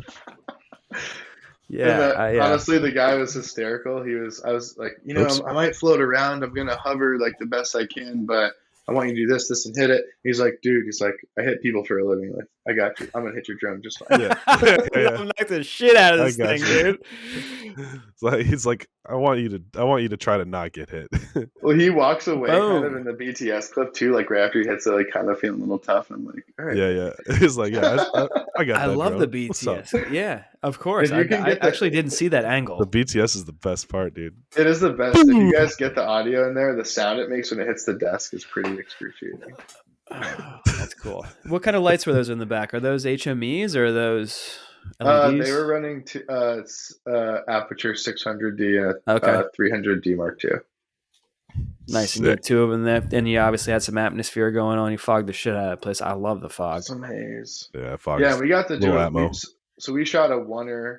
This is, I don't know, I can't talk about what the piece is happening, but Thurman and Barrios, it's a pay-per-view fight happening in February. Nice. And this is a piece for Fox Sports. That's going to be like a 30-minute feature. That DP and that production, those guys totally get FPV, and they're bringing us on for the whole shoot. We're doing almost a shot like at every scene, so it's going to be a big part of this episode. Dang, so that's awesome. Congratulations. Thanks. Yeah, we did an opening oneer, so hopefully that turned out cool. Dude, oneers are my favorite thing in the world. Like you were saying, like how you like to see stuff getting into, studios and like using VFX and stuff like that. I'm like, I just want out of body perfect oneers. Just like that's where my jam is at. So it's cool to hear that. I'm stoked and jealous all at the same time. All right, Winston, what's next? All right, so it's January of 2022, and it is definitely showreel season. This one definitely kind of stood out, though. Sure. I thought you guys were going to show, like, are we going to see other clips from other people and we can talk? No, dude. Oh, yes, 100%. This one is. So this is more than just FPV. There's FPV with this. I can't see this that far, so actually it's a full surprise until it gets. Yeah, I can't so either. This is from the guys XM2 Pursuit. Oh, XM2. Those are some talented international homies out there. And this is their show reel, so it's pretty cool. I'll just let it speak for itself, but I thought you guys would enjoy it as well. This is one that you're probably gonna have to go watch with music, but here we go. Hitting play on the big screen. Pursuit. Giant Alta. Oh my god! Damn.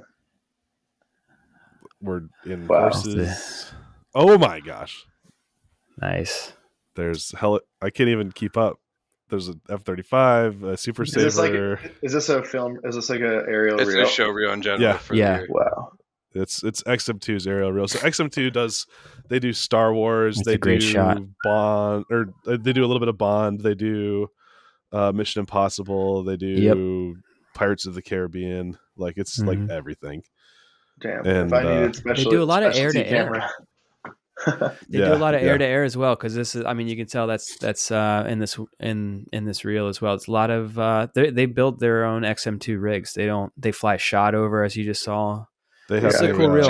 They have a jet, a lot of camera. BTS. The Cine jet. Yep. Oh, they're the guys with the Cine jet. Damn. Yeah. I was gonna say the same thing. I love seeing all the BTS built in too. Oh yeah, I like that in the show reel. Like, it's cool.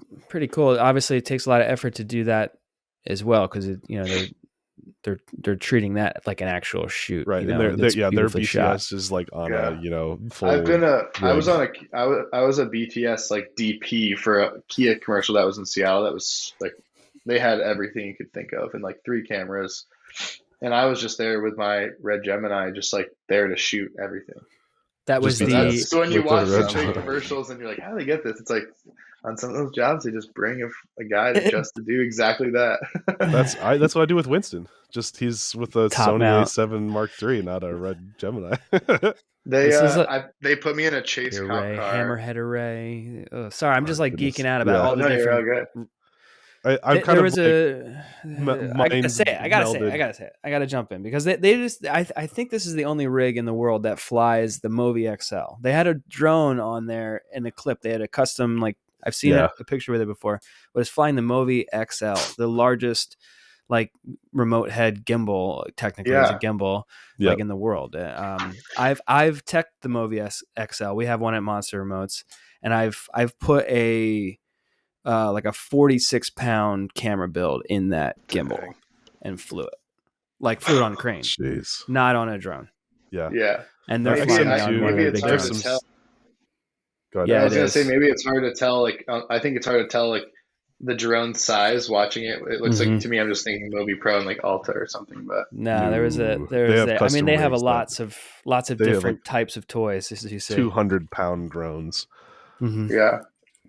Cool. I think they have them listed on their site. I'm gonna let's pull up the site for a second.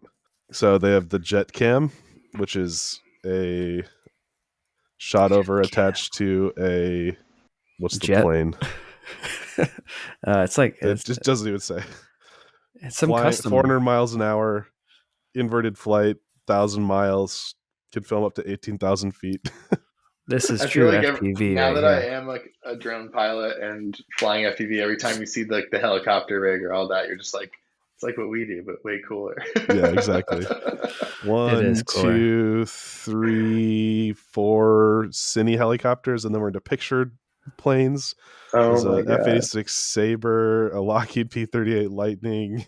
I'll take one of those. Mustang, you can hire. What the heck? Put in your movie. And then here's their unmanned platforms. XM2 Sierra, 66-pound payload. Yeah. Tango 2 does 80 pounds or 88 pounds. That's built. I'm not going to comment on the Tango 2 and other stories I've heard about how these drones fly. I'm not going to comment about that. But I can tell you that the Free Fly Alta X that they have on there and the DJI Inspire 2 fly really well. What's the bottom? What's at the bottom shelf here? What is this? Micro remote head that can be used in confined spaces. A low profile dynamic camera. That's an Inspire 2 in a box. So it really is. Yeah, so I've seen this happen a couple times. It's actually quite brilliant. Beverly Hills Aerials has tried it as well. Yeah. Something I've always talked about is you can just take the internals of an Inspire 2, which has a built-in video transmitter and dual operator control. The gimbal's really capable up to speed. So it's the Ronin 4D, but pretty much they wasted it. Yeah, exactly. On it. Exactly. Yep. Looking at companies like this and knowing all the other companies that do similar things, I feel everyone's got like, oh, I want to fly. Like Jet is a great example. Jet flies Alta X's now. He's a racer. He does FPV. Like, I have an Inspire 2 I've bought since I've flown FPV because of the amount of like work I turned down that they just wanted an FPV guy and an Inspire 2 guy. Right. And I bought it just to have it to not be turning work down, but truly do like want to, I think there's just all like at all video production, there's levels to everything. And I think just there is still obviously a market. Like you don't have to be that crazy massive team to still get cool jobs. Totally. And I fly all my rigs with FPV, just throwing that out there. Alta X FPV goggles, DJI Inspire 2 FPV goggles. Have you done a backflip? I need to do the hack. And FPV drones with FPV goggles. I fly those too on set. I know. I need to get an FPV cam on the Inspire 2 because the Inspire 2 FPV camera is just so bad. So bad. Figure out how to get the goggles on there. It's like you got that level of precision piloting. It's like you feel like there's a similar connection. Yeah. That's amazing. I need that. All right, Winston, we got one last clip. What you got? All right, so the last one, if you guys have listened to the show before, you know me. It's got to be a cool location in here somewhere. The Cola FPV, I've followed them. They've been on the show before for clips, I'm sure, but they're chasing wingsuit guys going down the side of mountains. So yeah, here we go. Base 2.0 wingsuit and FPV at its finest, Cola FPV. This guy is insane. I love it. I honestly love it when you like follow an FPV pilot and they're like super honed in on one thing. Like this guy is just like the skydive, like base jump dude.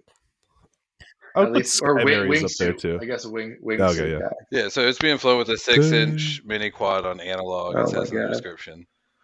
1800 6S, just going for it. But I bet you got this guy's like all of his rigs are probably like he's always thinking about like, oh, I want to keep up with these guys. Or, like, what do I need to rip around? Oh my gosh, that was way. So, have you guys ever flown with like parachuters or skydivers or anything like that before? I haven't. I hate it because it's like, you know, especially with canopies, like you're just like, do not want to get tangled up in your, you know, whatever. So like I play it way cautious. And, like there's a life on the line. Almost like, you know, you could kill somebody. Yeah. Right. Like if you bonk into his head or something, like he's, you know, distracted and, you know, just like props. Like he's definitely doing everything right. But like at the same time, it just makes me so nervous when it's done. But it's so cool.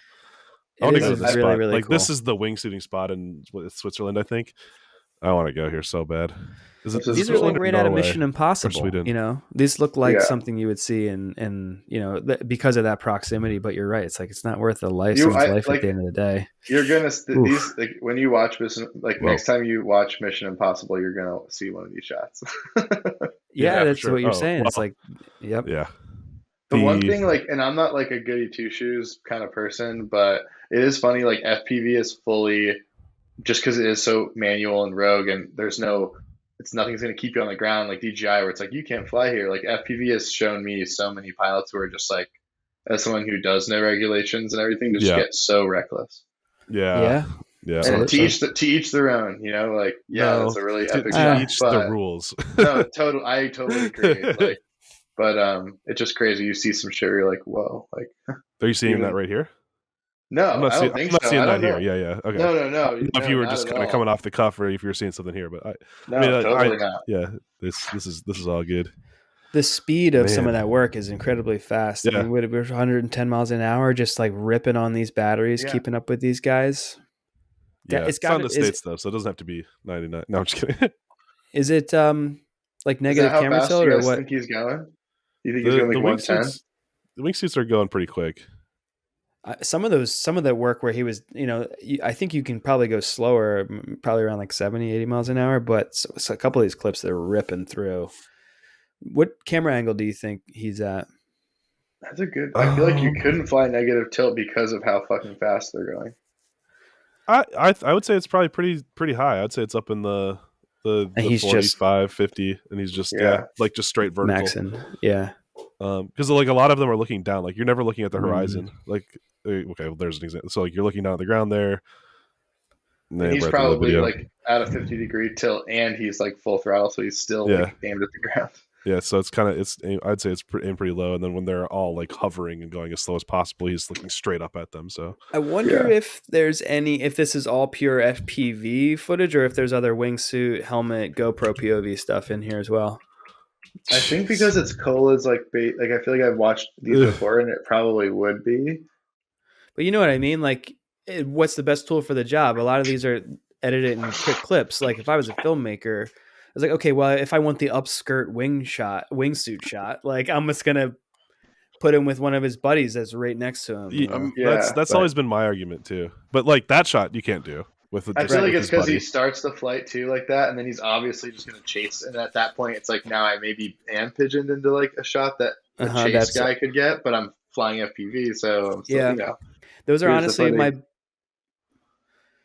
Well, those dovetail into my favorite types of drone shots, where you don't know what kind of platform it is. It could be a drone, it could be something else, and that's the illusion that we're getting here because of how freaking sick and close proximity he's getting to a lot of these guys. Everything's super smooth, locked in.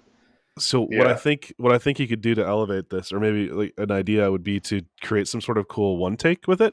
and it always comes back to one take. But like if you had the guys like sitting at a bench up top, like making like a little coffee or something like that, like with a little arrow, like one of those little hot water boilers, and like he sips the coffee, and like he's like someone's holding the drone, so it's just like it looks like it's just a camera, and then he just like runs and he's just like, oh, that was good, puts the coffee down and just like falls off the side of the mountain, and the camera goes with him. Like now you're doing something. Great idea. Now you're doing something that only the drone can do, right? It's not something that you can get necessarily from a person trying to follow with him or something like that.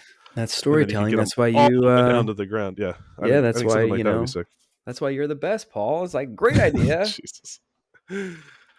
So I think that's the end of our React segment. So thanks for doing that with us. It's always fun to just kind of talk over some footage, talk over some of yours, hear some of the behind the scenes, and then also kind of like speculate a little bit on what else is coming out. We've talked a little bit of trash sometimes, and people will come into the comments and be like, "That's not what was going on." It's always a good time. So if you're out there, we just played your video. Feel free to come on and say hi, and XM2. If you want to come on the podcast, let us know. That'd be great. Yeah, absolutely. Also, actually, if you're just listening, I have a contact. I might reach out. If you want to get on the podcast, just send Nurk a DM and he'll let you on. That's a bunch of DMs. Yeah, exactly. Yeah, everybody just message me.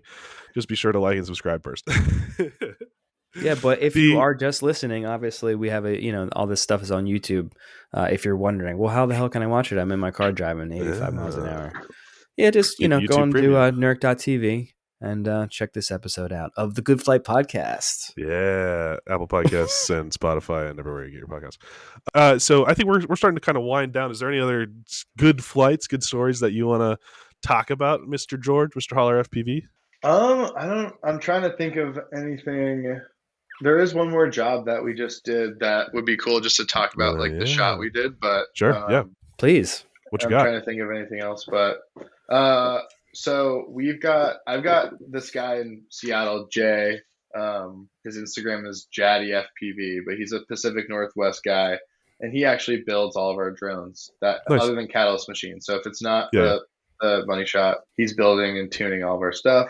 And we had this whole underwater shot idea for a commercial shoot, where the director wanted to start off as like an underwater shot and then turn into an FPV shot. So we got a hydrophobe, like pretty classic hydrophobe build, but just went to coated everything inside, bound everything, locked that thing up like a vault with just waterproof super glue basically around every seal, and tried our best to like fully lock this thing out so it could be submerged for a minute was our hope.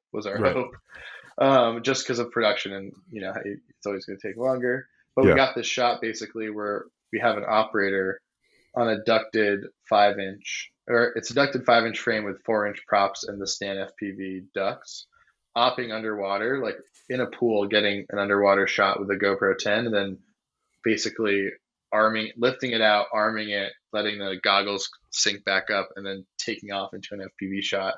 Nice. But yeah, that was really cool. Just having a director had this idea and then being able to talk to Jay overnight. Like we had a hydrophobe, but we just wanted to do a new build. So just overnight the parts, builds it the next day, overnights it to our shoot. And we had it within like 72 hours of wanting it. And then we got the shot. Does it still work? Yes, it does still work. But the motors need to be ran. I can tell I'm not you gotta rinse caring for it. Is it a chlorine pool then? Is that what you're saying it was? Yeah. Okay. Absolutely. Gotta give it a good rinse down. Did you use digital or analog? Digital. Yeah. So the sinking problem you might have been able to get away from if you had done analog, because as soon as that antenna cleared the water, it would have instantly come back. There wouldn't have been any kind of delay at all.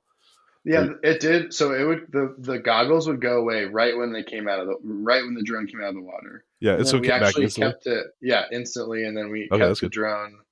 We actually kept the drone arms like on idle and had them operate it with it armed with the prop. Underwater. Smart. Yeah, just so like we could really go the most fluid takeoff.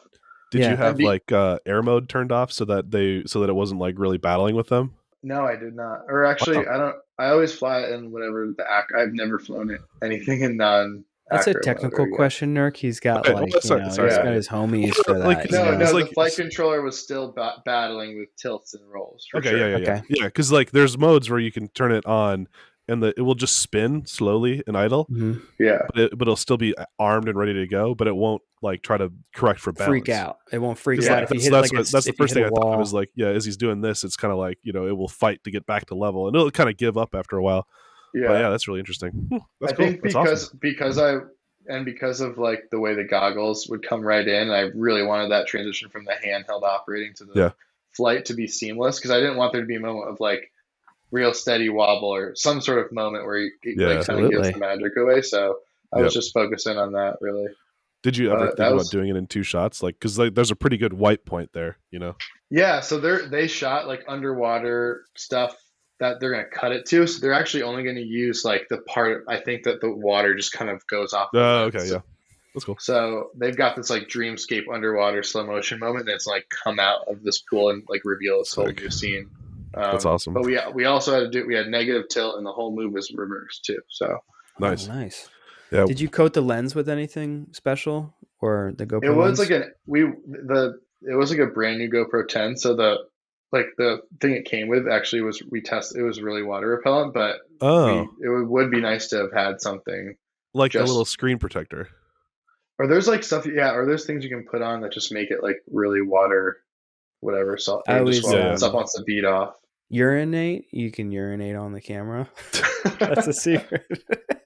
It's not usually a great thing to be doing on set, but yeah. But yeah, that was super fun, and it's cool. I just like working with Jay too, because he literally not to sound, I know I'm lucky to have someone like that that's doing all that kind of stuff, but that's awesome. He's an engineer, it's his full-time job, so building a drone and flying it is just like he loves building it as much as he loves flying it. And he's really good. So having that kind of like director wants an underwater drone 72 hours later, it's like right there. Having that guy in the pocket is so valuable. Yeah, absolutely. That's amazing. I do want to talk about the money shot too, because I think a lot of the conversation with that was before we started recording as well. So I mean, what do you think of like cinelifters, or what's your next, what piece of gear are you most excited about right now, other than the FS6? I think right now, like obviously everyone's seeing the 8S and 12S X8 rigs with Ronins and dual operator and all that kind of stuff, which like I think it's so cool. I think that it's more about, like I was talking about, like a shot where it's less about flying it really FPV style and getting an FPV shot, as opposed to using the FPV drone as a tool to achieve a shot that is not FPV. And what I mean that is like, you could like be flying through a forest. I've got a 50 millimeter zoom on it, and I'm just flying straight and like being able to weave in my FPV field of view like trees, but the drone is shooting 90 degrees, or sorry, the gimbal is 90 degrees off to the right, tracking like a horse. So now instead of setting up a cable cam team with 4 guys that takes 4 hours, we're like, oh, throw this thing up in the air. Now we're flying through the woods like you've never been able to, maybe faster than a cable cam, and shooting with a zoom lens on. Yeah, then you can go down a barrel. I've said exactly that is, I love it. So good. And I love that. And then I love how it's going to become a tool like that. So you can, because the classic FPV shot, which I believe is fully field, like first person view, wide angle style, is going to be amazing. But then the fact you can use it to like achieve other shots that aren't FPV is going to be really cool. Yeah. So it's just going to like open it up a little bit more. I think that's kind of I don't want it to get, I'm probably not going to, in 2 months I probably will, but I don't own a 12S rig. And I am interested in the bigger, like you see the like Gab stuff that he's doing, like that stuff is so mind blowing. And I always want to think like, like an LF with Supreme Primes. Like I know about that. Like I of course see the benefit in those cameras and everything, but just like someone would tell you that flying a Komodo is silly, I'd rather just fly a GoPro. Like there is that sweet spot of size. And is it that sensor worth it for that shot? Like, can it just be Komodo? Does it need to be? But some of those big productions, they don't really care. Like, do you think they have money? Like they don't, like they might give you a set of Supreme Primes for you, for your aerial, just for aerial. So yeah, but you're not just flying the wides. You're not expected to like put them into the dirt though. That's the thing. We get nice Supreme Primes, and I fly Alexa Mini LF quite a bit, and you can't crash it. So it's like you have to do your job to like make sure that shot's achievable and stuff like that. But I hear you, man. FPV, that's the great thing about it. It's like you're using it as a tool, and you can see you're thinking beyond expectations of just general FPV. That's really cool. It's camera movement, so for the most part, I've stopped calling it FPV a lot of times, or like I don't say I'm an FPV drone operator. I'm a high performance drone operator. There you that go. way I can kind of separate myself from like the look of FPV, though that's like, one of the things that I want to provide and the thing, but like that's so different from a cinelifter, from a gimbaled cinelifter, from and then compared to like an Altar and Inspire or whatever, like it's a high performance drone. It does crazy things, but but high performance doesn't just mean it's really fast. It means it's also really precise. And that's the thing is like because people, when I say, oh, I do FPV, they're like, oh, it's wishy and fast, but like heck, half the time I'm just flying a Cine whoop, and that's just, it's all about just like that real tight, nice precision. It's like, okay. Yeah. Which you can, for the record, get with an Inspire 2 and Alta X. You can fly with precision, just saying. It's like that's where I come in the back, because I'm like, that's exactly high performance. I hear you, Nurk. Absolutely. I just need we just need a smaller footprint, I think. Yeah, we need a smaller Alta, basically. Yeah. I'm a precision pilot, honey. Yes, you are, dude. Well, George Watts, thanks for coming on, man. It's like I didn't really know what to expect. Obviously, we haven't met before this podcast, and like it's an amazing discussion we always have, just like different people in the community. And thanks for coming on and like sharing your story. Is there anything else you want to talk about? Come on, you got the floor. Well, is what Nurk said. Like, I just love it when people always say like, they're always like, oh, I don't know if FPV is the right thing. It's not fast enough. I'm like, oh my God. Like, it's not like a car commercial, or a lot of people don't just know, like getting a Cinewhoop at 2 miles an hour, you can sometimes get something cool, just as cool of a shot of it going 100. But I do hear directors say that, like, I just don't know if it's FPV. And one of my favorite clips I always show people, like if I'm with a director that's just maybe not convinced, or I'm just trying to like show them, open their eyes a bit to like capabilities wise. We did a shoot literally a year ago from right now, for the Fox Sports Seahawks playoffs intro. And we were flying through the Seattle Symphony, and we're going like under the chairs of the violinists, and like they fully sound designed it. So all my FPV shots, I'm like swirling through this beautiful symphony hall with like where you'd never want to fly a drone. It's quiet. There's this beautiful instruments playing, but something about the edit just comes through, and it's so cool because it's so beautiful, and there's this micro drone flying around. And I always show people that they're like, oh, it's not fast enough, and I'm like flying underneath this 70-year-old violinist from like Russia's small chair, and like flying backwards in this thing, and they're like holy crap, like this is so cool. So they're just not thinking, they just haven't seen that, or they're always thinking fast. And then like as a really funny additional note to that is, I got on that shoot because a buddy the night before was like, hey, I have a friend, he's a DP, he just landed at Seattle Tacoma Airport, and his card reader is just not with him. He just doesn't have a card reader. It's 11:30 p.m. He's like, can you swing by and grab a card reader from you? Because I've got my Gemini and all the mini mag readers. Yeah. I'm like, dude, totally. And he like pulls up in an Uber. He's like half asleep. He's like, I'm so sorry. Like, what do I owe you? I'm like, dude, nothing. Like, just like, it's a card reader. Like, just you're a homie's homie. And I was like, if you ever need an FPV pilot though, like, just let me know. I fly down to LA all the time. And he's like, what are you doing tomorrow? And then that's how I got on that Fox Sports job. I love it. Amazing. A memory card. That's gorgeous. That's awesome. That's a nice story. But yeah, that piece is amazing. Go check it out, everybody. It's got like you can feel the passion behind it. It's really cool. As soon as I saw that, I was like, oh yeah, let's talk. So nice job. Yeah, that's about it. I don't know. I think that's all I got. Honestly, talking to you guys it's super fun. I think I am a little bit backed into, other than I basically talked to Ross and then Jay. Nice. So it's cool just talking to other FPV aerial guys. Oh yeah. Just about all this kind of thing. Talking about those good flights. Yeah, talking about those good flights. I feel bad. Like I have an AC who I've trained on all the money shot stuff, and he's like a Hollywood first AC.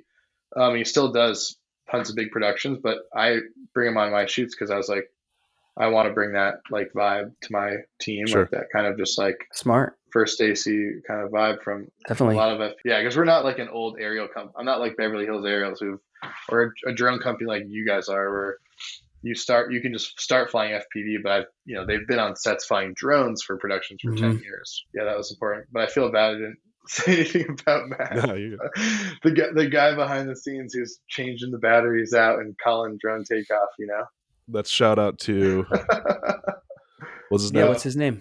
His name is Max. He is. Shout out to Max. Shout out to Max. Awesome. Well, on that note, I want to give you one last chance to kind of pitch anything that you got upcoming, whether that's socials, that's projects, that's things about to be released, all that good stuff. I'd love to have you give a 30-second pitch of why people should go follow you, check you out, all that good stuff. If you want to follow me, that's awesome, but don't feel pressured.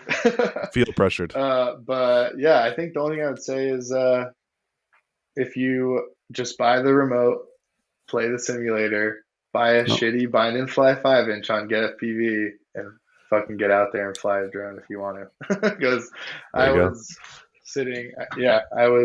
changed my careers fully, and it's awesome. Super fun. So if you think it's fun, it's because it is. So you should probably do it. Yeah, do it. Man, if that doesn't get us a Get FPV sponsorship, I don't know what will. I meant Progressive RC. Go to in Seattle, Washington. Progressive RC. Ready-made RC, Pyro drones.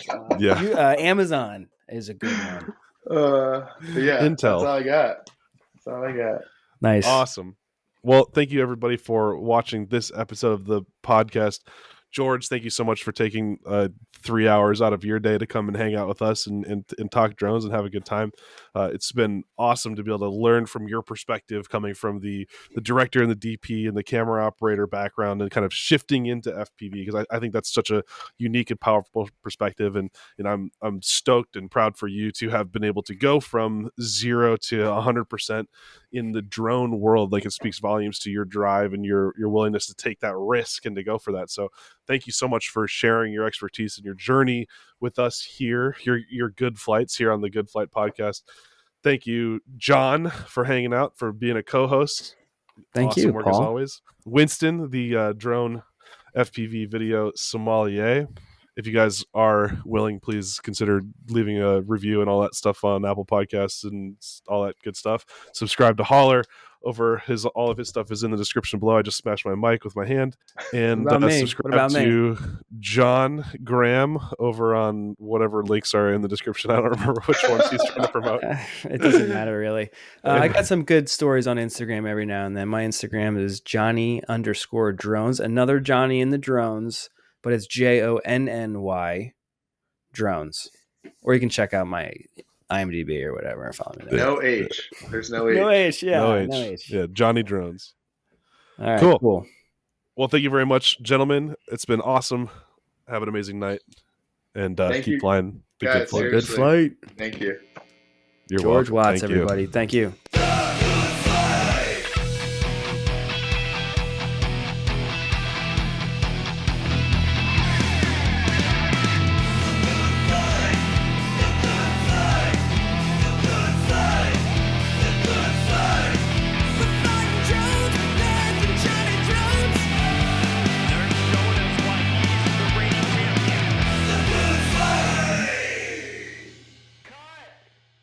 We're going again.